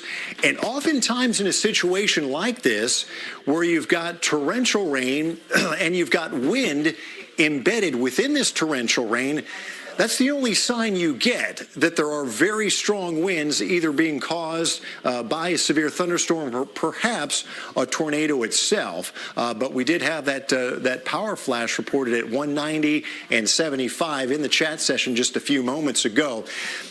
Nevertheless, this area is going to be subject to very high winds and a potential tornado here. We can see brief spin-ups even in a situation like this, where the radar signature doesn't necessarily look as impressive as it did earlier, but anywhere from Melissa to McKinney to Princeton down through Fairview and Lucas, you are seeing some very, very heavy rain right now. And this is our circulation. There's our green. There's our red. So this is motion away and toward the radar. It's trying to get a little bit tighter now. And so it's approaching McKinney. So that's a concern here. We're going to watch this very closely. This storm may be trying to spin up another tornado as it moves northeast in the direction of McKinney. We got some damage that we'd like to show you in Decatur here. This is from earlier. That is pretty significant as well. It's actually a live picture now. Decatur and Wise County. storm blew there. Chip and Evan, what time? That had to be about, what, 6 o'clock in the morning? Yeah, a little before then. Yeah, before that. And as the 5 o'clock hours, when we started hearing the rumblings of those kind of issues there in that area, and then, of course, in Parker County along I-20, ended up with a lot of issues to deal with as one moves over around the Old Dennis Road interchange for cleanup of an 18-wheeler continues. We're starting to get still pictures coming in from the Grapevine police that we will cycle out regarding all the damage on 114 and Highway 26 in that area. 18-wheelers strewn about, wrecked vehicles, reports of injuries in that area. This is a live look at a crash that's been around for a while on I-20, moving from the Hewlin Mall east over toward Forest Hill, where we've had a crash and only one lane getting through. Y'all had mentioned the concerns about 75 Central Expressway and the storms getting ready to push over towards 75 Central. So we're looking at a couple of the high-mast cameras in this area. This around Stacy Road, right by the Fairview Town Center, and you can see it getting blown about. Lots of, again, moisture on the roadways. You can see the spray coming up off the roadway itself, and then along 75 Central approaching the Sam Rayburn Tollway. This hopefully will be a shot that I can bring up in that area as well, just showing the traffic flow through that location. And again, the storm is coming right at this camera shot, and you see all of the concerns that are rightfully so in these rain-wrapped areas where you could have a tornado and never see it. If that's not an indication, I mean, the visibility there is about as low as it gets. So if you have the capability, if you're heading off to work usually every morning at this time, if you can stay home, let these storms ride off to your east, and then get out on the roadways, you're going to be in a much better situation. Highly vulnerable when you're in a vehicle on the roadway in storms like this, in traffic. And so you don't want to be in that situation if you can avoid it. I believe we've got some more damage that we can show as well. North Richland Hills. This was some damage there as the storm came through there. Looks like this home lost a portion of its roof. More than likely, it's got some, and there's a car that was actually a car or truck, hard to tell, on its side. Pretty sizable vehicle there that was blown over by very strong winds. Again, this is the North Richland Hills area, the 7700 Davis Boulevard. Fire department team members reported rotation in that area just before this damage report came in. We were on the air tracking the storm as it came through the air. So here's the storms now. They line up from roughly just east of Sherman into Plano, McKinney into Dallas, DeSoto, and just northwest of Waxahachie. Several severe thunderstorm warnings in effect. Those are outlined in yellow. That's where we see the potential of 60-mile-an-hour winds or possibly greater. And we still have the one tornado warning in effect. But Evan is zoomed into an area here in Dallas. I've been watching this, Dan. I mean, this thing is starting to come together. Yep. And so what we're watching here, notice this got a little break in the activity as well here around the DeSoto area. That's a lot of wind. A lot of wind that is blowing eastward, just east of DeSoto now, heading towards Lancaster. Notice it's bowing out a little bit there as well. So we believe we've got evidence here on Doppler radar of damaging wind gusts that are going to be blowing east through DeSoto, the Glen Heights area, in the direction of Lancaster. At least 60-mile-an-hour winds here, probably 70-mile-an-hour winds that are 77 according to our Doppler radar. Now, the radar beam is originating from Benbrook. So once it gets into southern Dallas County, we're probably about 500, 600 feet off the ground. So we're not showing surface winds here. But these winds that are about 500 or 600 feet off the ground, certainly a lot of that can make it down to the surface and cause some damage. So we're really concerned about southern portions of Dallas County here for damaging wind gusts as these storms move eastward. Torrential rain. This is likely 2 inches per hour here. That's the type of rain that is going to go slow traffic to a crawl. We're showing came up at 4 inches. Instantaneous rate here of over 4.5 inches per hour. Could be some hail. That is, yeah, could be some hail embedded within that as well. But that is the type of rain that is going to absolutely bring traffic to a crawl here. Highway 67, Interstate 45, 175, I-20, heavily traveled areas here. And there's our hail tracker. We're also showing some more than likely small hail. So this is probably pennies and dimes and maybe nickels being indicated by these gray colors here around Duncanville down towards DeSoto and Glen Heights. A lot of cloud-to-ground lightning, and in some cases, these lightning strikes are happening where not a drop of rain is falling as well. If you hear thunder where you are, head back indoors because you're a potential target for these lightning strikes. That line of storms continues on up through McKinney and the Melissa area as well. Chip? So how dramatic is this on I-35E? Here's a great look. So we're going to start off here. This is I-35E, just north of the Ellis-Dallas County line, heading up toward Bear Creek. And you can see the ominous storms up ahead.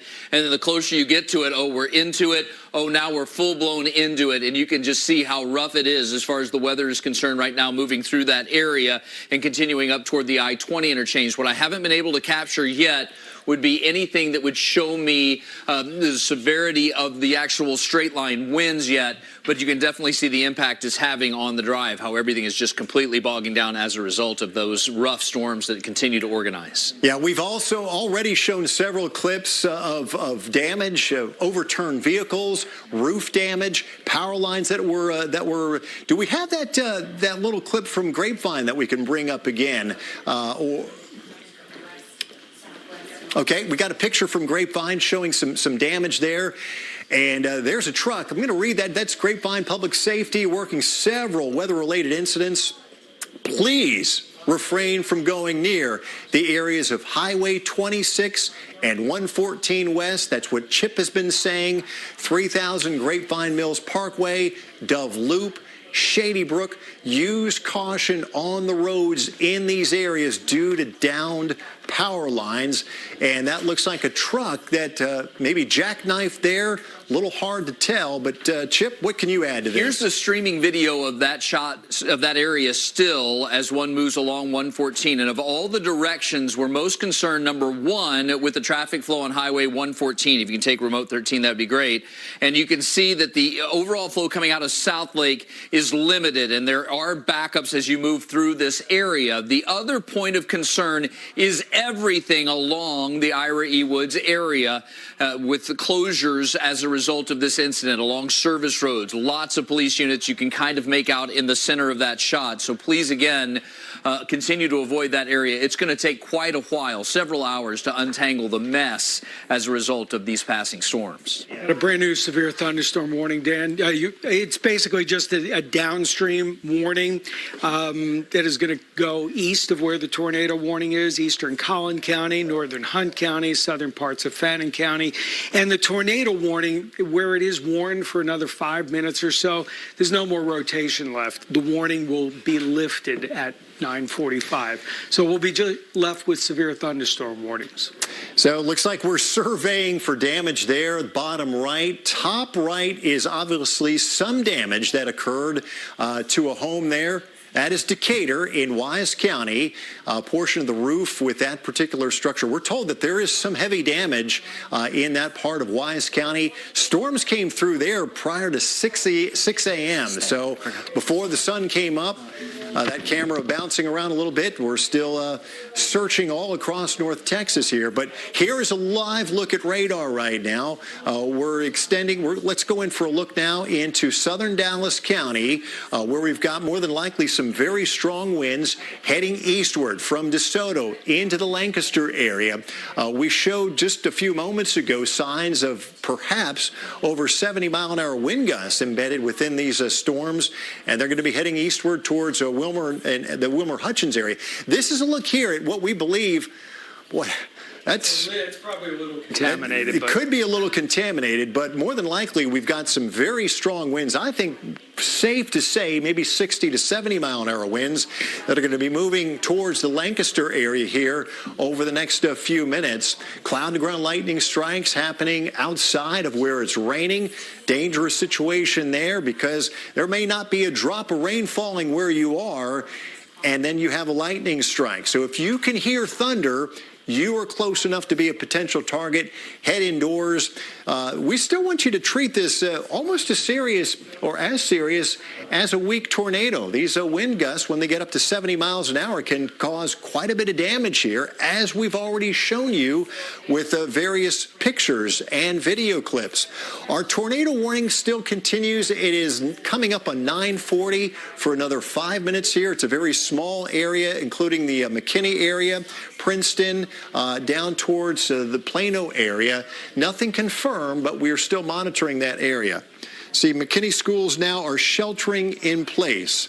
That's the very latest. Thad Smith, yeah. So one of our promotions colleagues saying that McKinney schools are now sheltering in place. So we're showing lots of very impressive wind signatures here. But again, this isn't surface winds. Our radar beam, once it does reach Collin County here, is probably at least up 1,000 feet, maybe a little higher than that.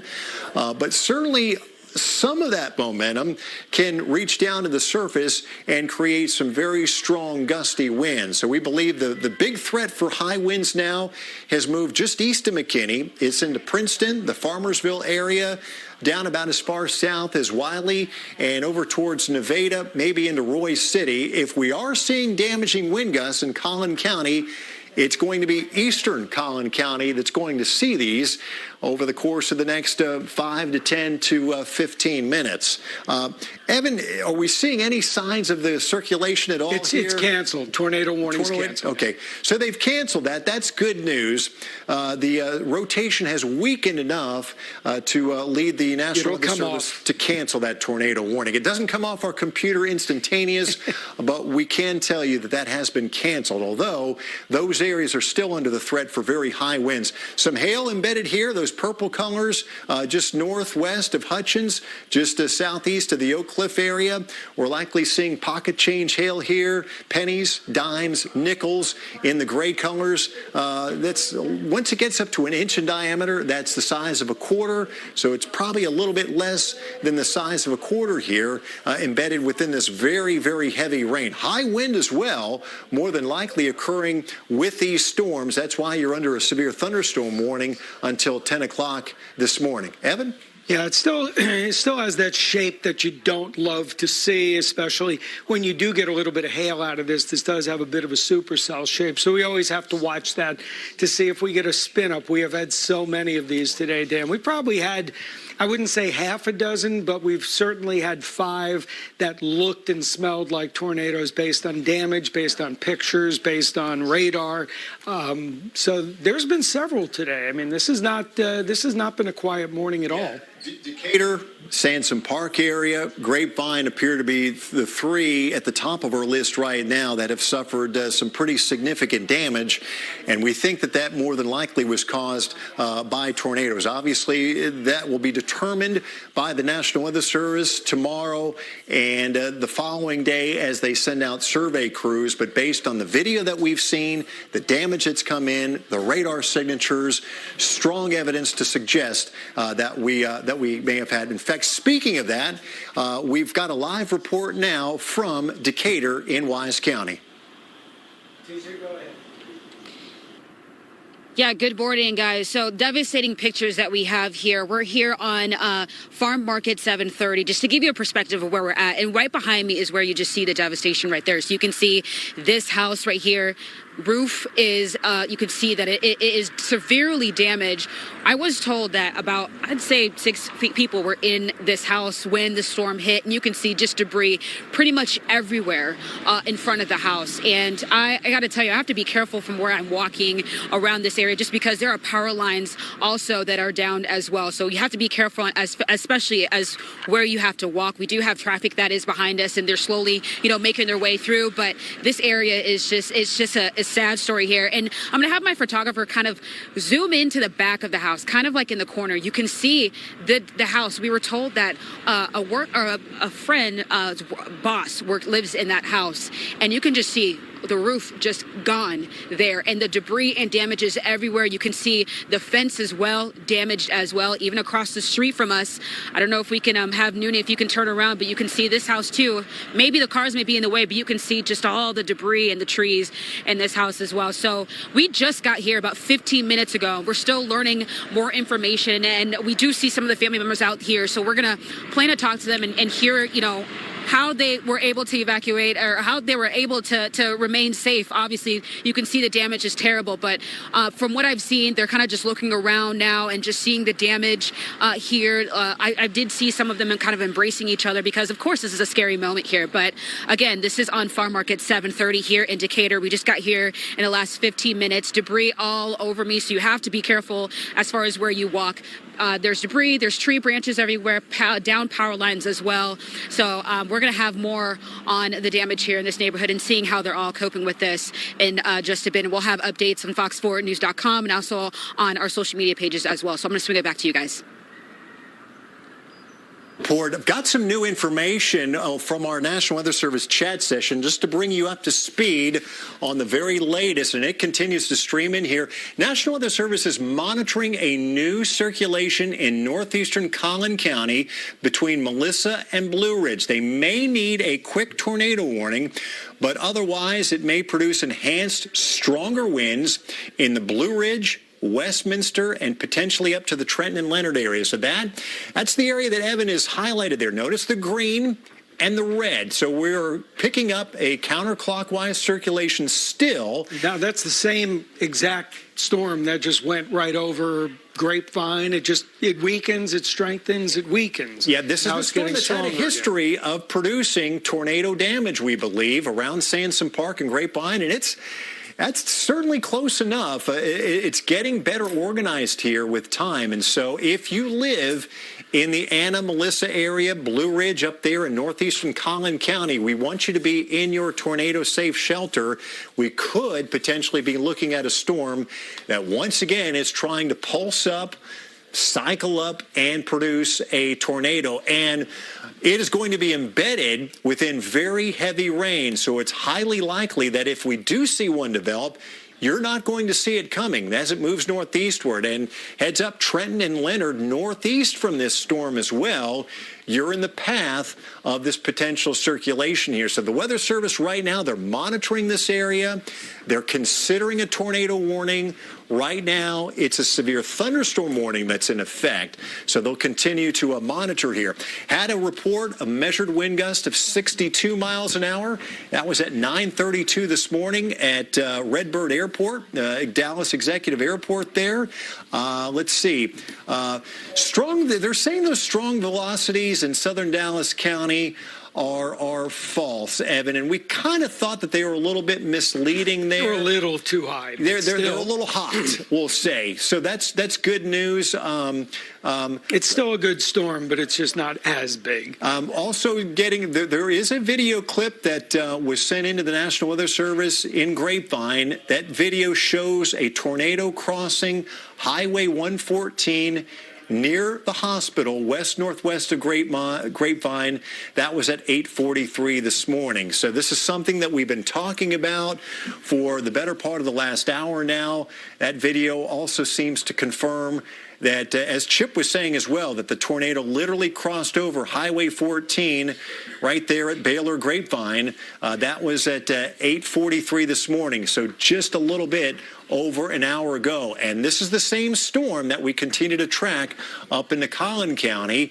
We're also looking at an area there. Evan was just pointed at Dallas County as well. But the area we're probably most concerned about, at least in terms of a potential tornado, is far northeastern Collin County. It's going to be moving perhaps up towards the Trenton, Leonard area. It's right up 121. Yeah, there's so that. It's that's right on 121. Yeah, that green-red couplet there, that's showing the counterclockwise rotation embedded within the very, very heavy rain. And the National Weather Service is going to monitor this very closely for a potential tornado here. So it's increasing the hail size, they also say, to ping pong on the Dallas storm. Yeah, let's look at both of those, Dan, for a second. I mean, the one up on 121 is the one I'm highlighting because that has a history. And you said Trenton and Leonard, so it is going right up 121. This is 121 right now that runs from Collin County into Fannin County. So, again, with that history, we have to watch it. And Dan also mentioned the hail out of the storm. Let's take a look at the hail out of the storm in Dallas County. Reasonably sized storm. That is a supercell. So we are seeing some hail out of that cell. I mean, that storm, it's right around Mesquite. It's on the south side. It's going to be right around 635 and I-20. So you could obviously have quarter size or greater hail with that storm. They're thinking maybe up to ping pong sized hail where you're seeing those blue colors there. That's certainly going to potential doing some damage there. Once it gets to the size of about a ping pong, certainly a golf ball, that's when we start worrying about shattered windows, shattered windshields, and things of that nature here. This is torrential rain that's coming down. Sunnyvale, Mesquite, Balch Springs here. We're talking about 3 to 4 inch per hour rainfall rates, perhaps, and that is going to bring traffic to a halt. And there you're showing rainfall rates of over Sounds 5 like a bit inches much per hour. That is tropical-like downpours that are coming down there. Once again, it bears repeating. If you have the luxury of staying where you are and not venturing out on the roadways, maybe being a little bit late for work, I would highly encourage you to do that and not get involved in this type of mess on the roads. Chip? So that is most certainly unbelievably bad. Here's what it looks like, because those cameras, it's coming down so hard you really can't make out anything. I wanted to show you the collateral damage that's actually happened along I-20 around Cedar Ridge in the Duncanville area. That 3 to 4 inch an hour rainfall. Look at the standing water on the highway in both the east and westbound directions. We've seen one vehicle, the sedan you see on the westbound side that's already spun out, hit the wall there because of the standing water. And you can see the left main lane. You have issues there with standing water of 3 to 4 inches deep. So again, when you're talking about rainfall falling at that faster rate, that's the kind of collateral damage that can occur. So just again, wanted to quickly note that. Also wanted to jump back quickly into Tarrant County on I-20, just for you folks getting ready to head out and about where the conditions are a little bit calmer. Had a really rough wreck in this area here. That's cleared out on I-20 westbound, approaching the I-35W interchange. Back to the Grapevine incident. 114, again, activity in that eastbound direction around that Ira E. Woods area continues along the service road especially. Records have made it into that scene, starting the clearing process, and you can see the damage done to the highway itself moving out of the South Lake area in the westbound direction. This is where we believe the tornado crossed Highway 114, very close to Baylor. The hospital there crossed over 114. There's a video clip that was shared with the National Weather Service that showed the tornado crossing the highway there, and this storm continues to head northeastward now into far northeastern Collin County, heading up towards the Trenton-Leonard areas, and it's one that we continue to monitor. But there has been some damage. That's some of the damage left behind in Grapevine, courtesy of Derek Waters there. You can see the power line that's been downed, a couple of them at least.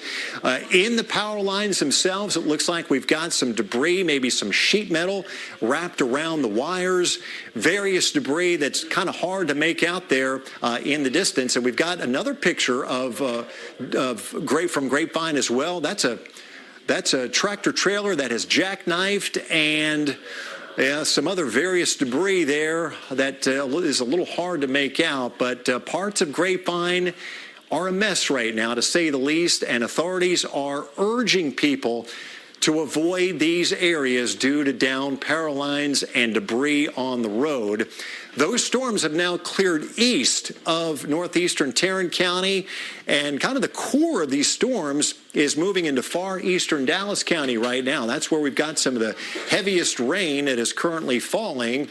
You head northeast of there into eastern Collin County, Farmersville getting hard hit right now, more than likely by wind-driven rain.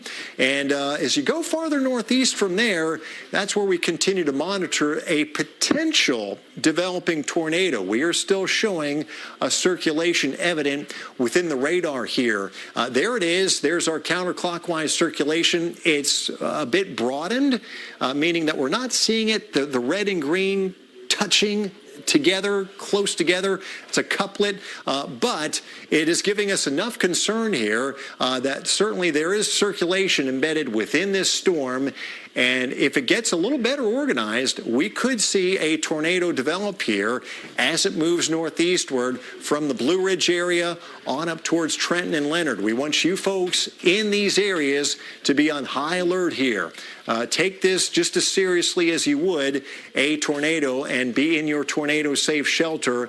That means the lowest away from exterior walls or windows, in a closet or in a bathroom. This severe thunderstorm warning continues until 10:30. The National Weather Service is continuing to closely monitor this storm there. They could potentially upgrade that to a tornado warning. We've also got the severe thunderstorm warning that continues until 10 o'clock for areas just east of downtown Dallas. Hard hit right now is Mesquite, over towards Heath and Forney. We've got wind, we've got rain, we've got hail that's coming down as well. Those are the purple colors there, and that is likely in excess of the size of quarters, maybe up to the size of ping pong balls, and also down around the Hutchins area and Lancaster. These are heading in the direction of Seagoville and Combine in the next 10 to 15 minutes. Evan? And there's going to be a new severe thunderstorm warning coming out just ahead of that. That's going to include Rockwall and parts of Kaufman County. You would expect that based on what you just showed on that line. For the last couple of minutes, what we've been seeing with this. I mean, there is certainly an area just to the north out around Mesquite where we are seeing quarter-size hail, potentially larger. So that is a severe thunderstorm there. And there it goes till 11 o'clock this morning. That includes Rockwall County, southwestern Hunt County, and a good chunk of Kaufman County just north of Kaufman. It does not include, by the way, Ellis County is going to be set to expire at 10 o'clock this morning. That will expire because, as you can see based on this, there's not a ton going on once you get south. Ellis County, you've been kind of lucky right now. Johnson County, fairly lucky, and everything else south not seeing a lot, but still a tornado watch that goes for those areas. So until the line clears, by the way, here's a shot. Here's a shot of remote one. That's Fort Worth. You can see it's clearing up. Yeah, that's good news. So if you live in Fort Worth, you live west of this line of storms, safe to get out there now and to travel around and to go about your business. Even seeing trying to see a few breaks in the overcast there. That said, if you live in eastern Collin County, eastern Dallas County, into Kaufman County, Rockwall County, Hunt County, you are still very much under the gun for the potential of severe weather here, including wind and some hail. Not seeing a lot, but we are seeing a little bit of embedded hail in this particular cell east of Dallas. Got a picture, a new picture coming in here. This is the Sam's Club in Grapevine, and that courtesy of Twitter there, Blondie's77. There were some minor injuries. It looks like that roof was peeled right off of the Sam's Club warehouse there.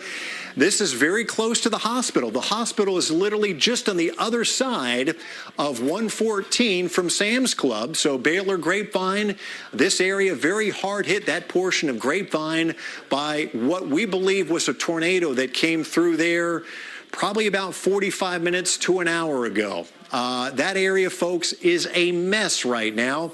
A lot of debris on the roads there in Grapevine. Authorities are urging people to stay off the roads there.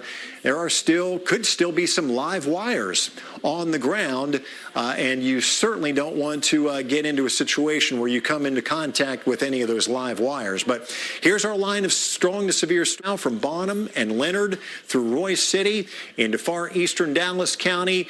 And once you get south of Waxahachie, the activity is much more scattered and not as strong. That said, we'll continue to monitor these storms here, stretching from Canton and Athens down towards the Fairfield area. These are areas that are under that new tornado watch, so conditions could potentially be favorable for these to ramp up in intensity.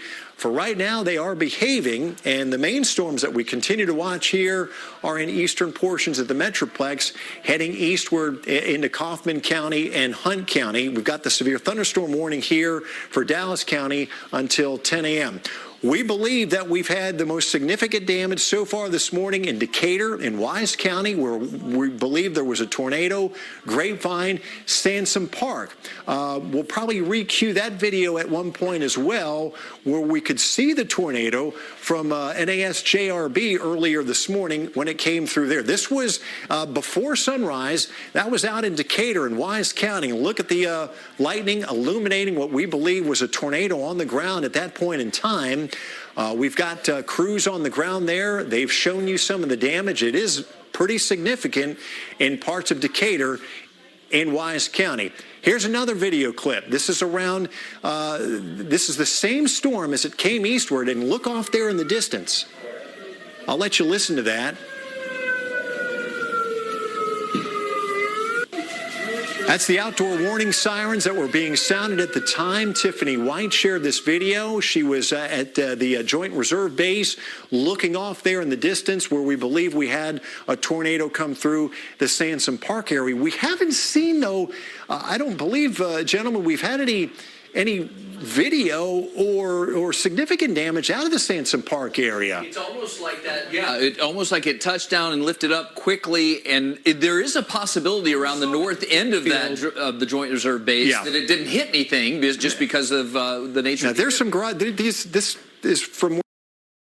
And there it appears to be the tornado just off there in the distance. That photo courtesy of Wesley Hunt. So it could have been that the tornado was going through maybe a little bit more of a rural area there. Of course, it's hard to imagine. That's a pretty highly populated Sansom Park area there. But debris from that. I mean, we saw debris on the radar, so there was debris somewhere. We just haven't gotten that picture yet.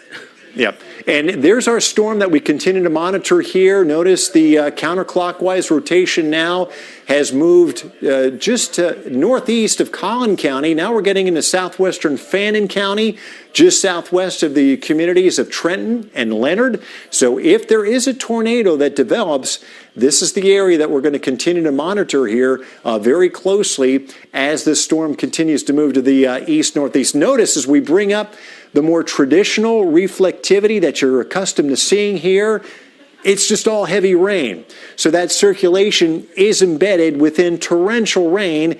If you do see a tornado develop, it would be impossible really to see it as it moves off to the northeast. The only warning sign you may get would be the roar itself.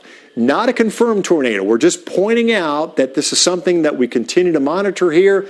That's the same storm that's had a history of producing at least a couple of tornadoes, and that's why we want to continue to closely monitor it. More storms here in Heath and Forney on the east side of Mesquite now, down towards the Seagoville area. Torrential downpours here, lots of cloud-to-ground lightning, and in many cases we're seeing some of these strikes occurring outside of where it's raining at all. So if you're hearing thunder where you are, get back indoors, stay indoors until these storms blow off to your east. Evan? Yeah, I mean, at this point, Dan, hopefully you can hear me. At this point, what we're seeing, these storms, they've come down a little bit in intensity. It's the best thing we've seen all morning. We're not seeing as much rotation with these, although you did see that up by Trenton and Leonard. And probably the strongest, most concerning part of the storm is going to be this, right on Seagoville, moving east into Terrell and probably getting into northern Kaufman County. If we're going, that's a supercell. It's laid down some hail. If we're going to see anything ugly develop, it would likely be from that storm over in Kaufman County, although we've seen little spin-ups here and there all morning long. The best part we can offer for everybody out there, I'll put up, let me see if I can put up some temperatures in a couple of seconds. But the best part I can offer you is that we're going to see the day clear out. So the afternoon, it's 10 o'clock in the morning. By the afternoon, we should be able to see everything clear out, and you should be able to get your plans in today. So you just have to get through the next, I would say maybe noon, 1 o'clock for our eastern counties should be the end of this. So far, nothing bad has come out of any of these warnings. There's certainly some hail. We've had pea to dime size hail, which would not be, severe hail, but that's come out of this storm or just to the east of Mesquite. Certainly seeing there's always the potential at this point. Let me take a look at the velocity. I mean, there is the potential out around Forney there's kind of questionable data right there, but I can see that there's the potential for at least some kind of small rotation out around Forney. Could be bad data, so we got. It is bad data, as a matter of fact, Evan. There's something kind of corrupt in the velocity data there ahead of those storms. So Still be the same area we would yes. watch, but at this point, there's not there. There's still some hail around Heath. I mean, you folks over in southern Rockwall County, still some hail out of that. Chip's got a shot right now. I could put yours on 13, Chip. Right, so this is Highway 80 in that transition area, going out of the Sunnyvale area and Forney and continuing over toward Mesquite. The westbound flow is definitely slower right now because of the standing water on the roadway, just because of the amount of rainfall. But as you guys were mentioning, at least we don't have the intense weather issues that we were concerned about potentially with some activity that would be rather more alarming in nature. We have seen these storms, though, even though they aren't producing any tornadoes, they have produced multi-inch per hour rainfall totals. And in areas like I-20 around Cedar Ridge, in the Duncanville area, I just think this is the most dramatic shot. Drains can get clogged easily when you have that much rainfall in a short amount of time. And you can see the folks sloshing through there on the eastbound side, and the left lane really has some standing water, 3 to 4 inches, not only eastbound, but also westbound, where you have a wreck to boot in that area. And Duncanville police are heading this way, and when they get here, they're likely to block off the 2 left lanes. We've had issues to deal with on other major roadways as well. One of the worst spots right now in Denton County continues to be southbound on I-35E, heading from the UNT campus area toward Corinth. There was an 18-wheeler that flipped. They have separated the rig from the trailer and have offloaded the trailer, but with that said, it's still on its side. So getting that completely cleared in the next few minutes is definitely not going to happen. We're talking about another hour, if not more, before we see a change for the better there. A reminder Chip, on Highway 114 and 126. You still have troubles there in that area. Yeah, I'm going to take it from you for 1 second, Chip. Just a new tornado warning. That storm Dan and I have been watching that went over Blue Ridge and Trenton and over by Leonard. Now there is a tornado warning out for that storm. Dan, go ahead. Yeah, it's the same storm that we've been tracking here, Evan, for the last couple of hours. Notice this is our circulation here between Trenton and Leonard around the Highway 69 area. This is southwestern Fannin County. Not a confirmed tornado. Radar indicating the rotation that could be showing a developing tornado here. It's moving northeastward. I will caution you, though, we are not able at this distance now from the radar site, which is down in Benbrook, to show you circulation close to the ground. We're up at least a few thousand feet above the surface here, so we're showing you more mid-level rotation here. So it gets a little bit harder for us without the aid of boots on the ground, trained storm eyes, storm chasers to confirm what is going on here. And even those folks are going to have a very difficult time confirming this because this circulation is embedded within very, very heavy rain where the visibility is down to maybe a couple hundred feet. And so you're not going to be able to see anything here as it's moving northeastward. So if you live in Dodge City over as far northeastward as Honey Grove, certainly in the Trenton and Leonard areas, we want you to take this very serious. Get in your tornado safe shelter away from exterior walls or windows in a closet or a bathroom. New tornado warning just issued. It's in effect until 10:45 this morning. Once again, it is based on what we are seeing on radar, rotation shown by Doppler radar that could be showing a developing tornado. And we would also show you that this same storm has had a history of producing tornadoes as the morning has gone on. We've got a shot here to show you. Is it live reporter? Okay, see you again. Go ahead, take it. All right, yeah, guys, we're still here at Farm Market 7:30.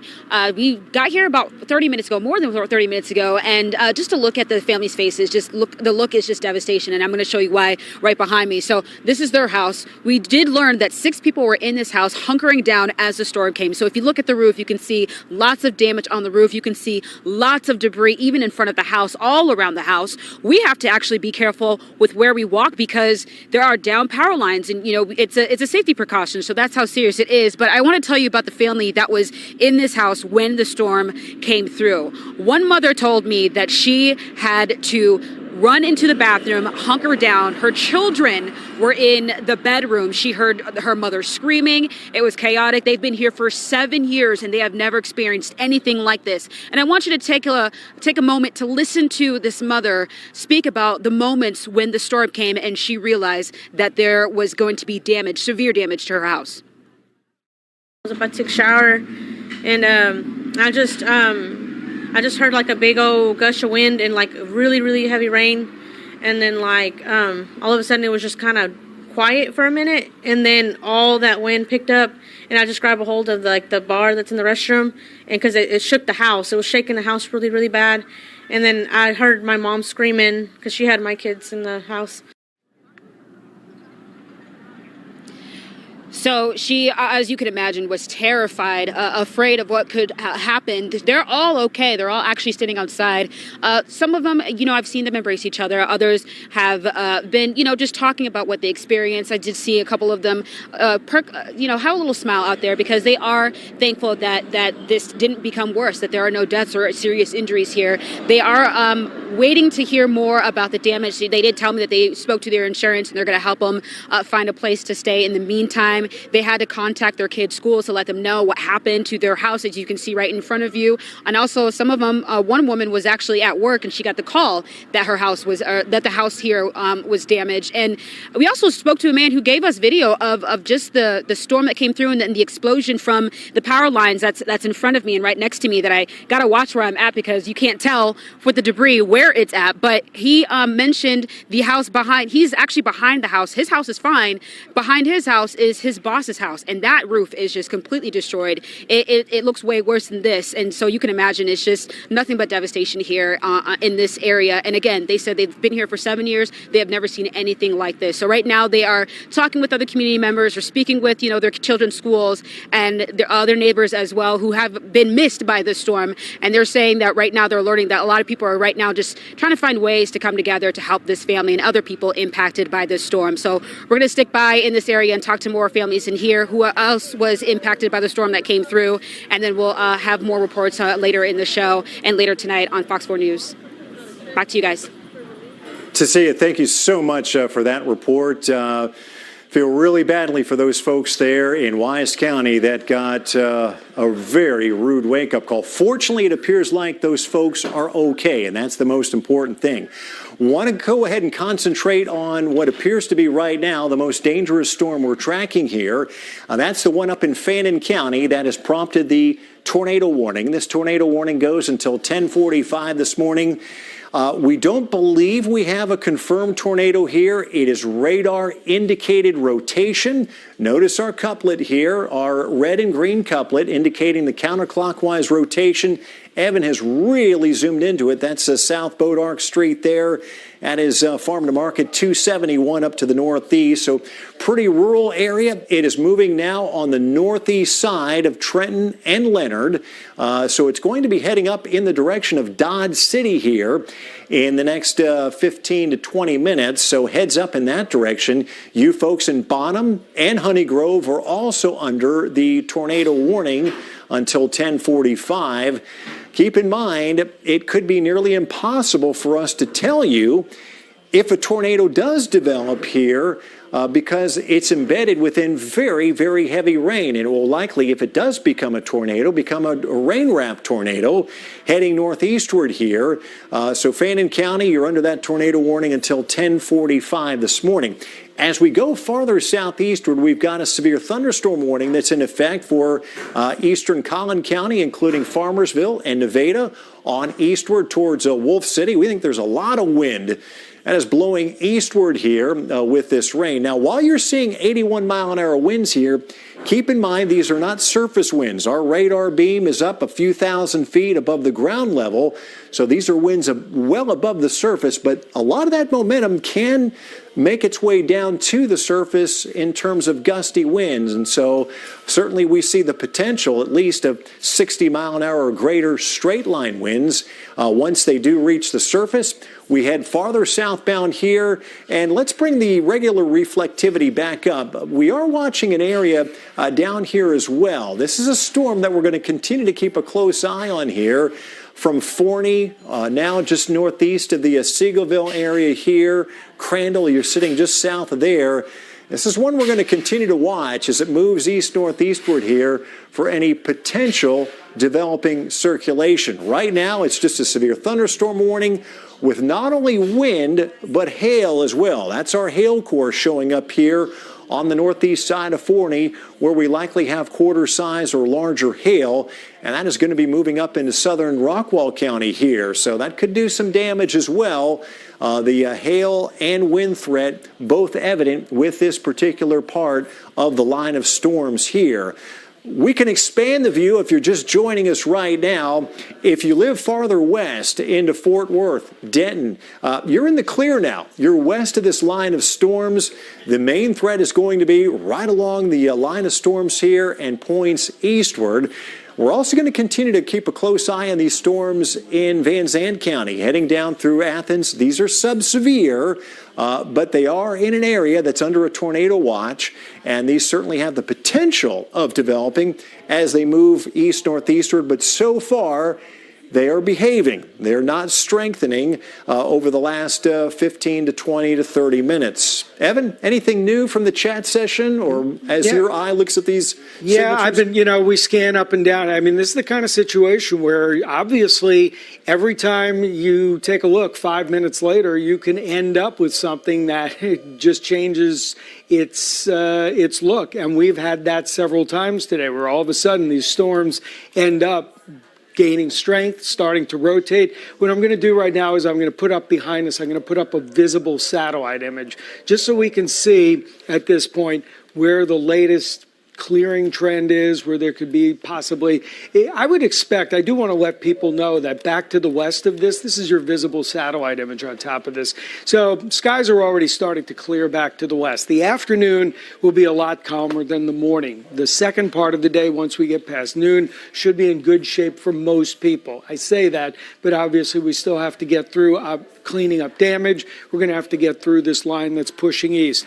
The rotation with this storm, let's get into parts of Fannin County right now, because the rotation is obviously what we're going to follow. It gets pretty far away from the radar site. When you're up into Fannin County, our beam is shooting literally 6,000 feet above the ground. So you're not going to see a ton, but there's enough that there could easily be, I'm going to check this for damage, but the rotation is decent right now as you go up and you're approaching just areas south of Bonham and over towards Dodge City.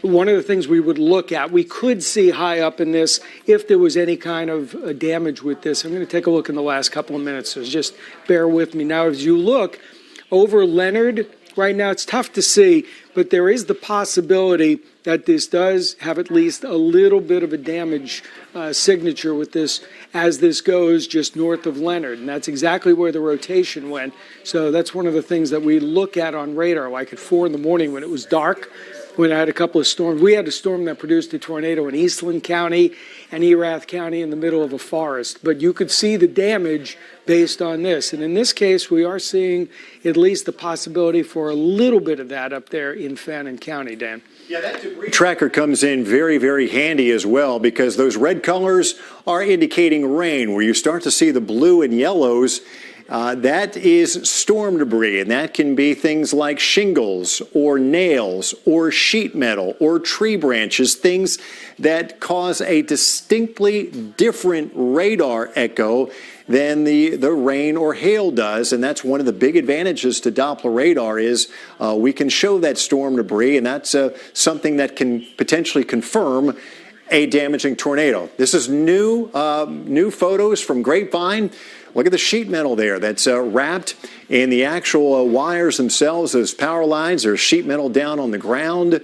they've sustained some heavy damage around the Grapevine area as these storms swept through there. We do believe we had a tornado hit Grapevine earlier this morning. Video apparently showed the tornado crossing over Highway 114 around the Sam's Club and the Baylor Grapevine areas, and then it moved northeast from there. And so there's a lot of debris around Grapevine. Evan? Dan, I'm going to go back to this, and normally I wouldn't have, except we just got, as you were talking, got some information. You could see that rotational couplet go right over Leonard, Highway 69 area, and then now it's working its way to the northeast out around Bonham. Remember I showed you that damage tracker? We just got reports of damage and injuries on Highway 69 near Leonard, which is in Fannin County, which would definitely correlate with not only the couplet going overhead, but back to what I put up before with what we call, we call it the debris tracker, but basically, as you said, it just looks for non-uniform things in the air. But when you all of a sudden can put that with the rotation, when you can put one and one together right there, that was where we tracked it, and it went right over Highway 69 and Leonard. You could see that little area right there. So damage and injuries are being reported in this area, Dan. Yeah, and we don't know how those injuries were sustained as of yet. If those folks were outside, if they were in some type of a structure, or maybe in their vehicle, we don't know. But certainly, it's a dangerous situation here, and you want to be in a sturdy structure, lowest floor available, away from exterior walls or windows. Evan? As you're looking at this right now, Dan, one of the things that caught my eye as I was doing this was that bright spot down by Wolf City. I'm going to go into that for a second, but a new tornado warning is coming out for that. That's another area. It's pretty high above the ground, as we were saying. We're looking at 6,000 feet, but that's indicating some pretty good velocities out there. So I'll let you take the warning from there. I just wanted to pass it on. New tornado warning is coming out for Fannin County, just south of the current warning. So we may have two areas of rotation. That's what I was just about to say. It appears to me that we've got one area of rotation here, and then another one that's a little closer to the Wolf City area. And that is oftentimes something that we see. You can see multiple areas of rotation embedded within these line of storms. And as Evan lapses these, notice you can see two areas of rotation here. One that moved through the Leonard area, and now a newly developed one here around Wolf City. We're not being able to show you here motion, though, near the ground. This is several thousand feet above the ground because our radar beam's originating from Benbrook. And, of course, we know the Earth is curved, and so the farther one gets away from the radar site as well, that radar beam climbs steadily in elevation. And so we're showing you rotation here several thousand feet above the ground. And the only way for us to know for sure what is going on in these locations is when you've got trained eyes on the ground looking at the storm. And unfortunately, in this type of situation, even a trained set of eyes is going to have a very difficult time seeing through torrential downpours whether or not we may have a tornado in progress. Short track warning. It's about a 20-minute warning, but it's moving at 50 miles an hour. So you see our track is outside the box there. And 50 miles an hour, that's almost covering a mile a minute. 60 miles an hour is a mile a minute. So it's covering a lot of real estate in a short period of time. So this tornado warning, this new one, extends from Wolf City up towards the Honey Grove area. Does it go as far northeast? Kind of hard for me. I'll take the track up, but it goes into Lamar County. It falls short of Paris, but it goes up to Highway 82 just to the west of Paris. So anywhere in that's our danger zone here within that tornado warning polygon. We want you to be in your tornado safe shelter here. If you live up in Paris, let's say you're in a mobile home there, you have time to get to your designated shelter. Do that right now, because if this storm holds together, you could see a potential tornado threat up there. You still have time there. If you're living closer down towards Wolf City, wherever you are right now, you've got to hunker down and take shelter. This is kind of embedded within this line of severe storms that we're seeing, these areas of rotation that could be indicative of a developing tornado. Farther southward, as you head into Hunt County, at least as of right now, we're not seeing a tornado threat with this. Certainly there could be some high winds, 50 to 60 miles an hour, in addition to the torrential rain, and putting on quite a light show right now around the city of Greenville with quite a bit of cloud-to-ground lightning activity. But we're still detecting a lot of strong winds aloft here, and it's certainly possible for those strong winds to make it down to the surface. We can continue tracking down to the south here as we head into Kaufman County, just northwest of Terrell, is where we pick up some of the hail here. That's our hail core, the purple color.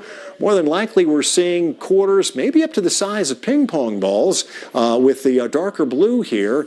So that's the type of hail that could potentially do some damage. We're showing it to be about 1 1/3 inches in diameter, so we're talking about the size of a ping pong ball there with the purple colors, and that is going to be moving just northwest of the city of Terrell, kind of sliding up just on the east side of McClendon Chisholm over the next 10 to 15 minutes, and quite a few cloud-to-ground lightning strikes even in Terrell right now, where there's no rain falling, at least as the time being. You're going to get some torrential rain, though, here in just a couple of minutes. So that threat, it's one of those threats that we certainly don't talk about in terms of danger as much as tornado and wind, but nevertheless, it is a threat for anyone outside that is hearing thunder. You need to go indoors and stay indoors. As you head farther south of there, this is more scattered sub-severe storms through Ellis County, down towards the Itasca area, Cranfall's Gap. Not too concerned about this activity here. Evan? Yeah, so far, Dan, I mean, everything you mentioned is pretty much from about Kaufman on to the north. The biggest storms of the most concern, obviously, especially getting that damage report, are going to go up into Fannin County right now, where we have the 2 tornado warnings that are in effect. One has moved away from Leonard. I expect the Weather Service to shrink that one just a little bit. That one's up around Dodge City right now, so it's pretty much on Dodge City, south of Highway 82. And then you've got the other one near Ladonia and Wolf City. That one doesn't look as impressive, but remember, it's high up above the ground. Just being told, we got Shannon Murray, who's live over in Grapevine right now. Shannon, you there? Where are you at? Yes, we are in Grapevine, just on the other side of Baylor, Scott and White, across from where that Sam's Club is. We see quite a bit of debris, sheet metal, branches, trash here in these yards in this neighborhood. Just across the street, we see even more of it. You see pieces up in the trees right here. This appears to be the exact path of where that storm, that possible tornado blew through. Just to give you an idea of where we are, what you're looking at in the distance, that's 114. On the other side is that Sam's Club where we're seeing all those reports of damage. And then just here to the left of that is Baylor, Scott and White. You know, we just talked to a man in this neighborhood who said he was at the Sam's Club getting gas. The warning started going off, storm started coming through, and he went to take cover in that parking garage at Baylor, Scott and White. He said that's when everything went out, and he was glad that he took safety. Take a listen. The path that it took came over there by Sam's Club and Walmart. It took out a wall of the car wash over there and an oil change place. That whole wall is gone.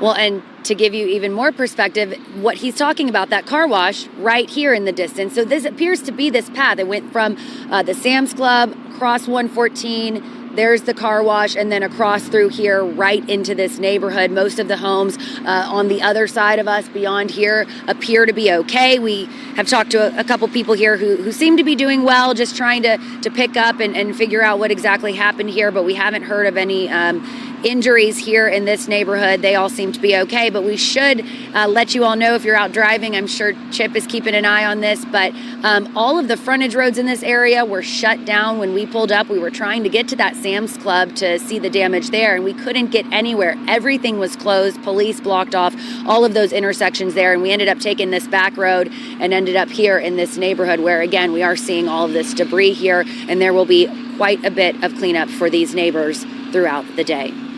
Evan and Dan, back to you. Thank you, Shannon. By the way, Dan, I'll let you talk, but we've got, this is from Nick Busby, our storm chaser. Very often he does a lot of work with us and for us. This is right by his house over in Grapevine, so similar area. He just walked reasonably close and said this was within walking distance of his house. I mean, you can see fairly significant damage to the area. Obviously, Weather Service will be surveying this. I doubt it'll be, maybe it's today. It may end up being tomorrow based on the way timing with this all is. And I think a lot of that sheet metal, Evan, could be from the Sam's Club. It ripped off part of the roof of that Sam's Club and then threw it all the way across Highway 114 into those neighborhoods around the hospital there. And there's inside the Sam's Club, and that's what's left of the roof. You can see part of it was peeled away as the tornado touched down there. We've heard that there's a video clip showing the tornado crossing over Highway 114. Did it lift just after it crossed over the highway? We don't know yet. We'll have to wait for the National Weather Service survey crews to get out. But it appears that may have been the case. Maybe this tornado was on the ground for just a short period of time, but the debris then that was launched high into the air was literally catapulted through many of these neighborhoods here, and in some cases it got caught up in those power lines, and authorities are still urging residents, and you get those looky-loos as well that want to go investigate, to stay away from these areas. Sure. Because there still could be live power lines down on the ground. And with that said, take a look at the tower, at the the TxDOT cameras, Highway 114 here at Ira E. Woods, and that's the primary reason for the closures would be all the down power lines. A lot of the vehicles that were damaged by the debris in that area have been removed by wreckers, but again, detoured routes specifically in that area are still in play to keep folks away from that Sam's Club area where we know the tornado touched down. And you can see how it's still having a negative impact on the main flow of traffic. And occasionally, and most recently in the last few minutes, we've had another crash happen in this area simply because of folks not paying attention and running into one another in that eastbound direction of 114. Backup is heavy back beyond South Lake Boulevard.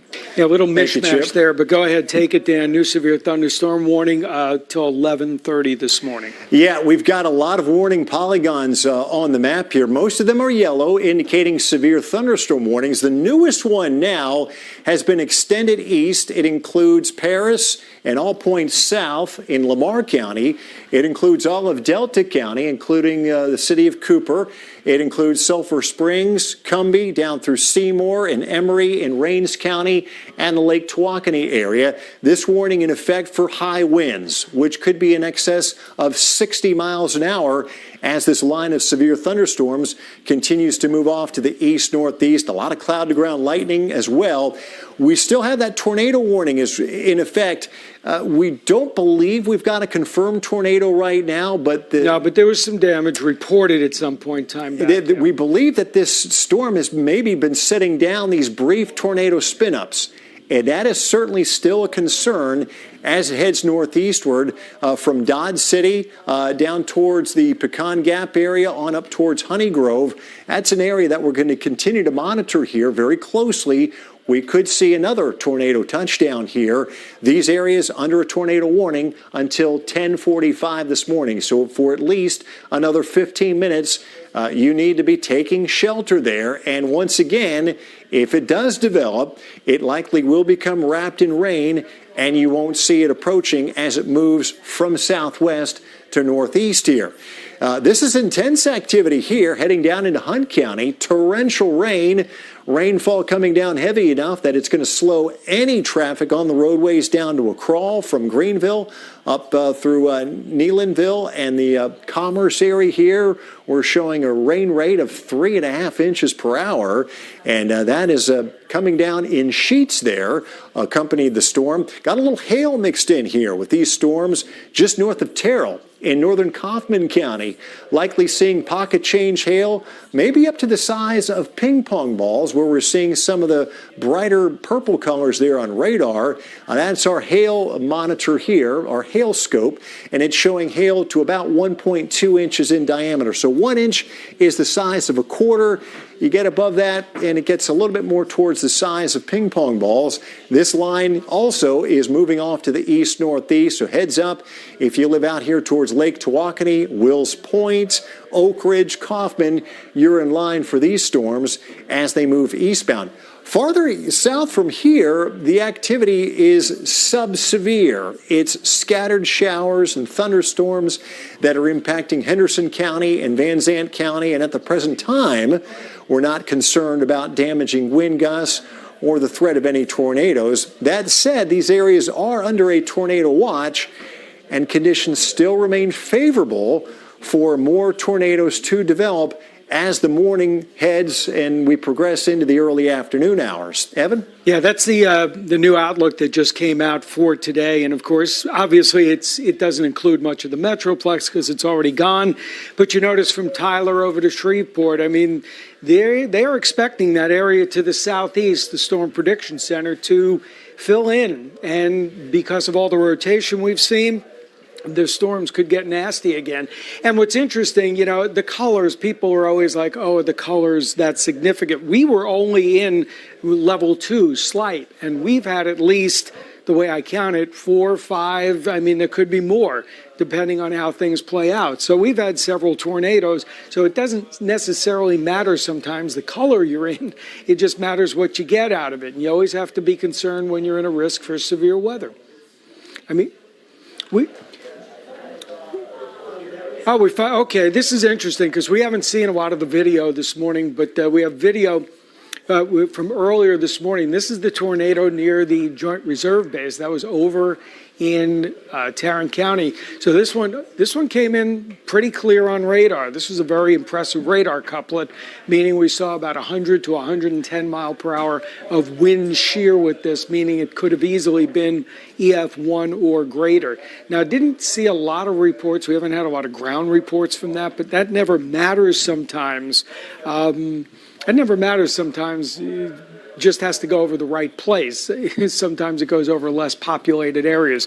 By the way, let's put up the radar again because I just got reports from Rockwall County that they are getting, Dan, you said there was some pretty large hail that went through. Now, this is already a late report because Rockwall County has moved through, but the report was, I kind of find it a little suspicious, but up to tennis ball size hail. That sounds a little high for the area, but obviously it's over northern Hunt County right now, or northern parts of Kaufman County right now near Terrell, but there obviously is big hail. Yeah, you know, sometimes, I mean, the majority of the hail that's falling is going to be smaller. You may get a couple of chunks that could have been that size, but I think the majority of it was probably the size of quarters and maybe some ping pong balls, but that is certainly going to potentially do some damage here.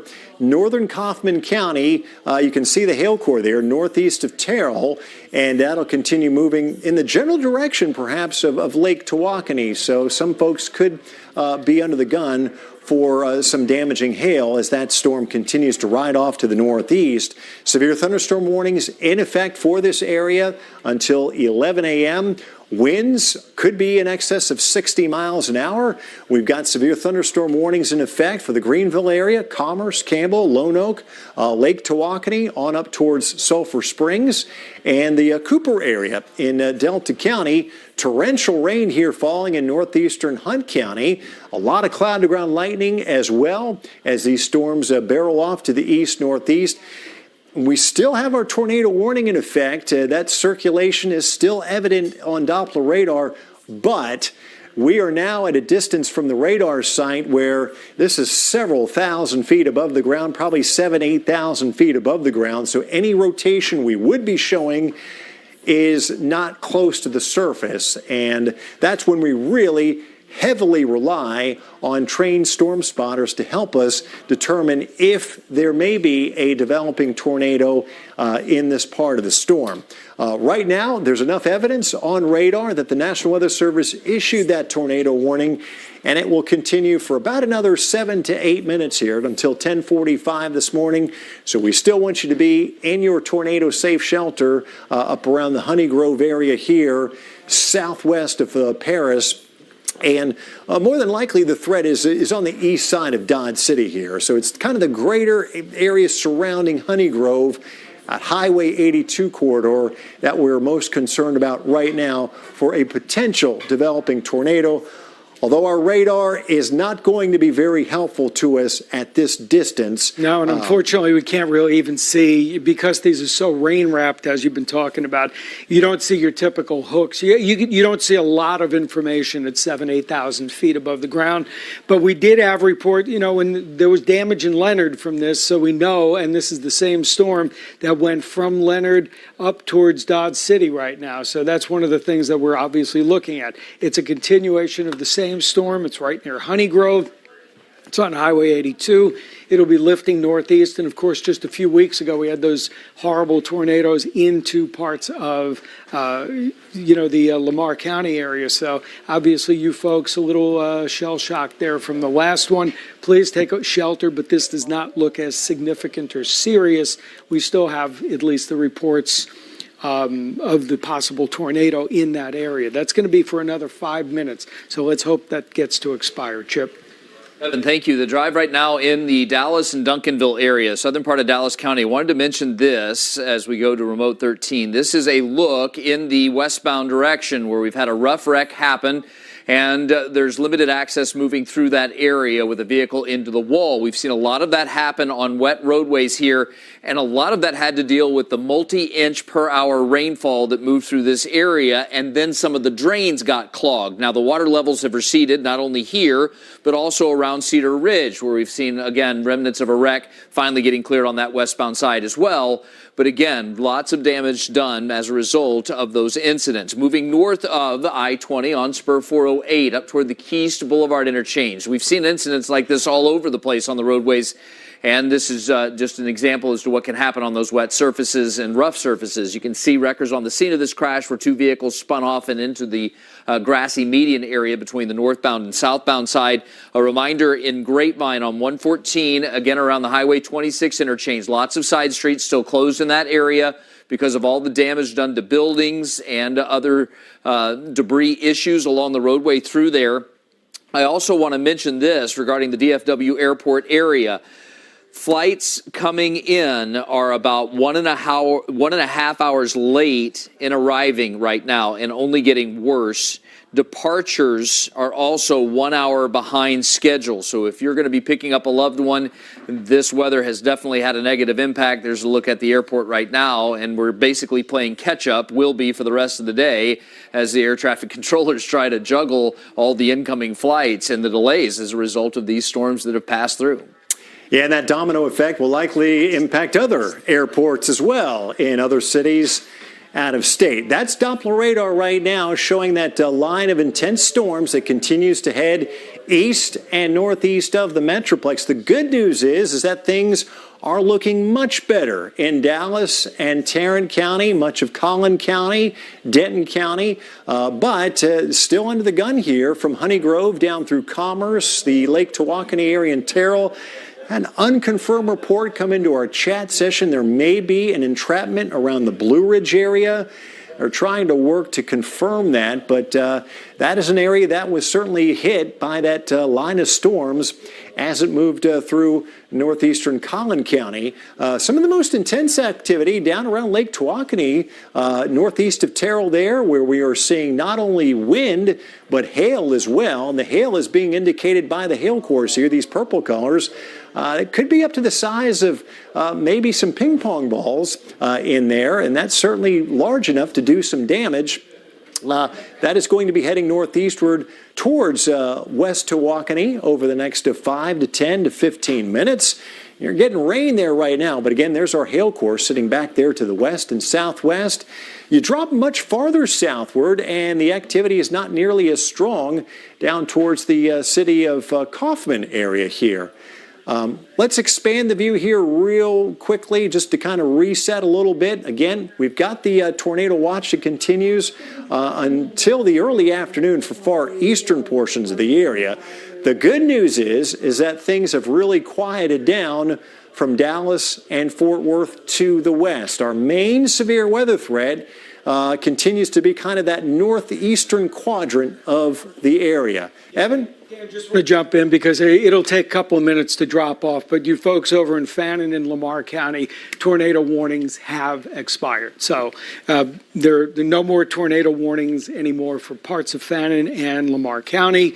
Storms can still rotate. They could still drop a quick little spin-up tornado, but at this point, there won't be any more. So all we're dealing with is severe thunderstorm warnings for eastern counties, threat for some larger hail, and some gusty winds at this point. Ben, where do you want me to toss this to right now? Oh, let's go back. We have anchors. They're here? I haven't seen them all morning. We are here. All right. Yes, and we got Sky 4 Yeah. up, so we're getting a better view of some of these damaged areas. Let's head One on of them, out. I think, is North Richland Hills, which is where this is. Now, right, this is along Davis Avenue there in North Richland Hills. Now, I don't know for sure, but this looks very similar to the roof damage that we saw in some of those ground pictures from the North Richland Hills, I believe, fire department tweeted out some pictures earlier. Yes. And so it looks very similar to what we saw from the ground, but you can clearly see that the majority of the roof of that building right there is torn off. Which happens to be a roofing company, so that's Right. a little There's ironic some in itself. irony there, but yes. yeah. But, we saw this, this whole line, at that time, we saw it go through North Richland Hills. We saw it hit parts of Grapevine as well. That Sam's Club Right. in Grapevine, the whole roof was off. I was talking to someone who works there, and they basically said like the whole back part of it was gone, and they were finding pieces of the roof Right. like miles away from that area. And something else, I think, we're going to be focusing on damage a lot the next, day or two or three. But, this just hit at like the worst time. Morning rush hour, kids were on buses, kids were going to school. There was just so much going on at the time. Right. And one of the early parts of the morning where that system started coming through was along I-20 heading eastbound. So you have just a jam-packed highway flooding toward or moving toward, downtown Fort Worth and all parts there for the morning rush.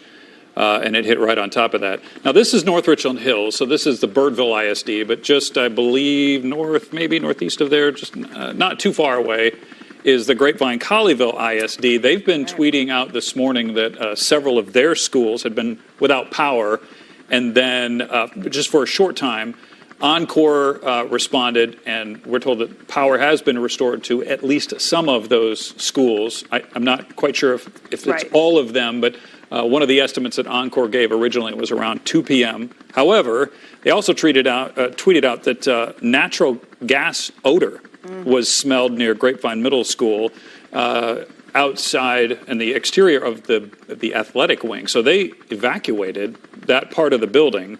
Gas came out. It was turned off. Everyone was moved out of the building. Everyone is safe. So Grapevine Fire Department now investigating that. So this entire little swath of northeast Tarrant County really got hit hard. Yeah, and we're seeing, our viewers, thank you so much for the video that you've sent in to us. And, we have crews out there, but we can't cover everything.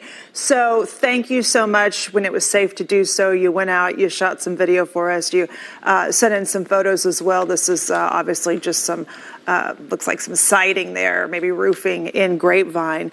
A lot of these school districts, and I think if you're a parent, there was a moment where your child likely was, in the North Texas area this morning, was told to do their tornado drill. They practice this over and over again, but it's something you hope your kids are never going to have to use. So I know you got a message, Brandon. Right, exactly. I got a message saying that my kids were sheltering in place. And, as a parent, that it just worries you because you're not there with them, but you know that they're in good hands. So thank you to all the teachers and the staff. So this is crazy video. So this was sent to me, I think it's like on the Bedford, North Richland Hills area. So this is a business. They came out after the storm. Miss Alvarez came out after the storm, and she gets out there, and all of the cars were like at the one part of the parking lot, Wow. and they were all blown to another Right. part of the parking lot. So they said they didn't see a tornado in that area, but the winds, they said, were definitely strong enough to blow their cars around the Right. parking lot. So even though we're not seeing major damage here, you can see that so many people were impacted by, and may still be impacted by, these storms that we've been watching come through this morning. Live pictures from Grapevine right there. That's what used to be a car wash right there. And that building is very much destroyed. But yeah, Grapevine was one of the areas there in northeast Tarrant County that got the brunt of a lot of these winds. And it was a weird storm because whenever it happened, because my mother's in Colleyville, and I was calling her saying, "Are you in your safe place?" Right. So there was a warning for a while, and then all of a sudden it went away, and then quickly, Evan thankfully was watching that area that you could see there just all of a sudden right near Grapevine Lake. Popped up right near Dove Road. I know that area well, but it popped up, and he immediately said, "Oh, wait," because they had let that expire. Yeah. And then he said, wait, they just put it back in place. We're seeing some rotation. So, you just hope everyone was still hunkered into their spots. I think it was Ticia. Someone sent her video just before daybreak as the storm was coming in of a lot of flashes on the horizon and pops, sort of an orange glow, which would indicate that power lines were being tipped over or the power reactors blowing up. Anyway, so you're looking at video right there from North Richland Hills of a power pole tipped over onto a building. So there are a lot of reports of power outages across North Texas. Yeah, and even ahead of the storm, they were seeing power outages. I know that the tornado warning in Frisco, for example, this is there video you go. That's the video Decatur. I was talking about, right, where you can see those flashes there, and then near the end of it, you kind of see this orange glow. Yeah, that's never good, right? Yeah, there it is. Right, yeah, and if you've ever seen those transformers blow, that's not good. That is not good. But even ahead of these storms, they were seeing power getting knocked out. I know Scottish Rite Hospital in Frisco, even before the warning was on top of them, they lost power. The whole hospital lost power. They went up on their backup generators. So several different hospitals in our area had to rely on backup generators. And thankfully, there was nurses and staff and doctors there that, didn't miss a beat. But, thank goodness we have these systems in place because so many lost power. So many schools lost power, hospitals lost power, and that cleanup could take a while. Now, earlier we showed a picture or some live video from DFW Airport, and it was beautiful. Very calm. Yeah, the sky. I looked at you and I said, "Look at that." Wow. Shot, yeah, very nice. Sort of the calm after the storm because around 9 o'clock, DFW Airport had a shelter in place. And so it was, I think, about 28 minutes is how long that lasted, because about 9:28 or so, they tweeted out that was lifted. So I think we're going to get back to Evan and Dan. Yeah, just get back to me. I mean, I'm sitting here running the radar right now, but I do want to report there is no official tornado warning for Lamar County. They let that expire. But I will tell you that just a few minutes ago, that storm that went kind of there was a southern storm that went over Ladonia and Pecan Gap. That storm itself has gotten over Lamar County, and that's Highway 82 in Lamar County. Unfortunately, Lamar County was hit so hard earlier, about a month or so ago, and this is going to be memories. There's definitely rotation. It's very high up in the atmosphere. It's hard for the radar to see because this storm is a relatively short storm, meaning that it's close to the ground. We're just seeing it high up. But there are reports, Highway 82 and FM 38 in the Tigertown area. So there are reports that there was or is still a tornado on the ground. It has caused some damage at one of the trailer manufacturing plants, and now the Weather Service is going to pull out a tornado warning for Lamar County. It'll be probably, based on this, I'm showing you the last couple of frames that we've got. It looks better on Doppler radar. I mean, you can see the storm, that little S shape right here. That's more than likely where we have the tornado warning right now, and that is going to be just on Highway 82 or probably just a little bit north. So tornado warning is coming for Lamar County. That will probably track north of Paris as soon as they put it out. Based on what I'm seeing on this, my gut would tell me it's going to be moving in this direction. So we're going towards Powderly. Arthur City, and the Sumner area. So the warning is not officially out yet, but I do want to get that across to everybody. The other thing that we are kind of keeping our eyes on here, especially as you get farther south, this is over Cooper and Lake Cooper and over to Commerce. There's your tornado warning. I'll go into that in a second. So as we go all the way farther south from Cooper to Commerce, all the way to Lake Tawakoni, that's where our line is. At 11 o'clock, by the way, the original tornado watch, which included the Metroplex, will expire. The only tornado watch that'll go is for our eastern counties. But still storms, and we've had plenty of storms that have rotated or spun up. They're pretty much east of Terrell on Highway 80. That's the worst of it. When you get from Highway 80 all the way up to Lake Tawakoni, there's definitely some hail in this. I've definitely seen hail in the Tawakoni storm. It's not as big or bad as it was before. Probably just under quarter sized out around Lake Tawakoni. And this extends all the way up towards Lone Oak and eventually our storm over Cooper into Delta County. And then as we get farther north, it's our tornado storm that is over Lamar County right now. Again, that tornado warning is till 11:30 this morning, so about another 30 minutes going through Lamar County at this point. The storm itself, I'm going to put this into motion for the last couple of minutes for you, but the storm itself continues to move northeast at a rapid rate of speed. They're saying, the Weather Service, it is moving at 65 miles per hour. That is an incredible rate of speed out of a storm. And with that kind of speed, this thing is going to be up into Oklahoma in short order. But it is going north and west of Paris. It'll track north and west of Paris. It'll pass north of Toco, north and west of Paris, and then continues north into Oklahoma. So it may get close to Powderly, and it may end up a little bit east of Hugo as you get into Oklahoma. But again, this tornado warning till 11:30 this morning for folks over in Lamar County.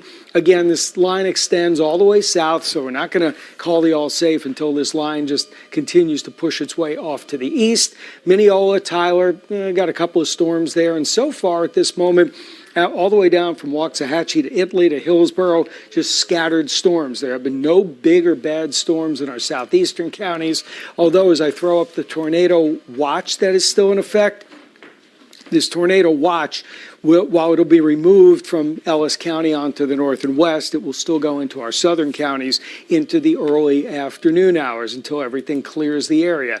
So just want to double check what the Weather Service is throwing out there, see if I can get a little better indication. But this tornadic storm, you can see the S shape, so it is definitely a rotating storm, even though it's very far away from the radar site. We still can catch some of the rotation. It's right there. It is just north of Highway 82. It is over by, it's going to pass to the north of Toco, but if folks over in Sumner, you definitely are in the path of this tornado. We are tracking this pretty much up to the north and east. I'm going to just do this for 1 second here. This last 15 minutes will show that it went over Highway 82. It's moving rapidly northeast. So with that kind of motion, it's going to track north of Powderly as well, up 271. Again, that's the only tornado warning we're dealing with right now. And the other storms stretching from Cooper to Lake Tawakoni, a lot of lightning, extremely heavy rainfall, and the possibility for some gusty winds. Chip? Evan, thanks. Let's go over to Remote 13 really quick and look at 635 LBJ in the Mesquite area. This is a crash in the construction zone involving an 18-wheeler and a half dozen other vehicles. So only the right lane getting by, and all indications are it'll be an incident that will linger for a long period of time. So going from Dallas and Garland over into Mesquite toward the I-30 interchange, really rough. We've seen a very difficult drive on I-20 this morning, trying to move over around Cedar Ridge where we had some standing water, just trying to get there around the 67 interchange in that westbound direction. We still have remnants of a wreck in the two left lanes as we go and wait for wreckers on this scene in this area. For drivers on northbound Spur 408 approaching the Keys Boulevard interchange, cleanup from a crash here continues in this location, and we have significant backups through there. And then I just wanted to quickly mention along Highway 114 and the Highway 26 interchange, still have a lot of closures in this area of Grapevine, and Fox 4's Shannon Murray is live on that scene right now. Let's check back in with her now. Shannon?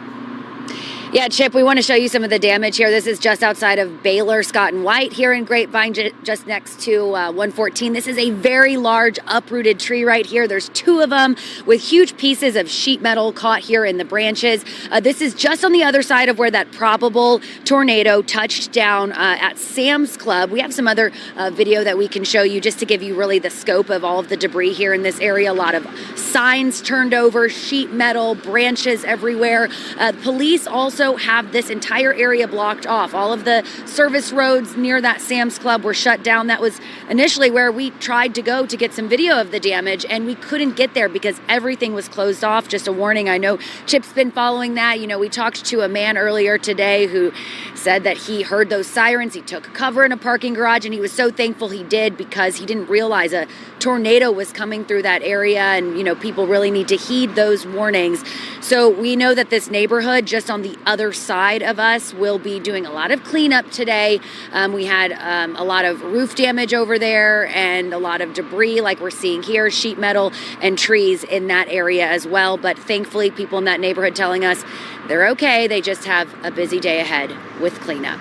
Back to you. All right, Shannon, thanks. She was in Grapevine. She talked about the debris. The Grapevine Police Department said that the Grapevine Mills Mall, Walmart, and Sam's Club there closed for the day because of damage, and they said that there are several city roads that are also closed from debris and down power lines, too. All right. I think the important thing to point out, at least from as far as we've heard of some injuries, but we've not heard of any deaths right now. Right. And, you know, that's something we'd like to see continue. So a lot of damage, some injuries, a lot of power outages right now.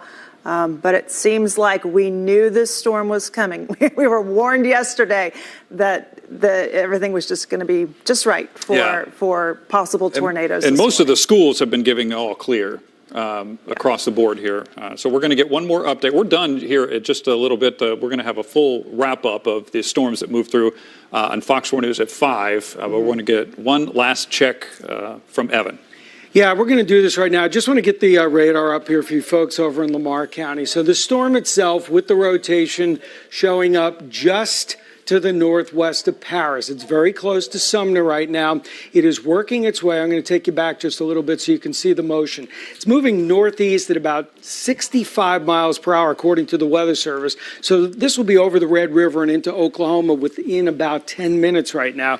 But you folks from Sumner over to Powderly, especially west of Powderly, west of 271, we still have that good potential, or at least that potential that there is a tornado associated with this storm.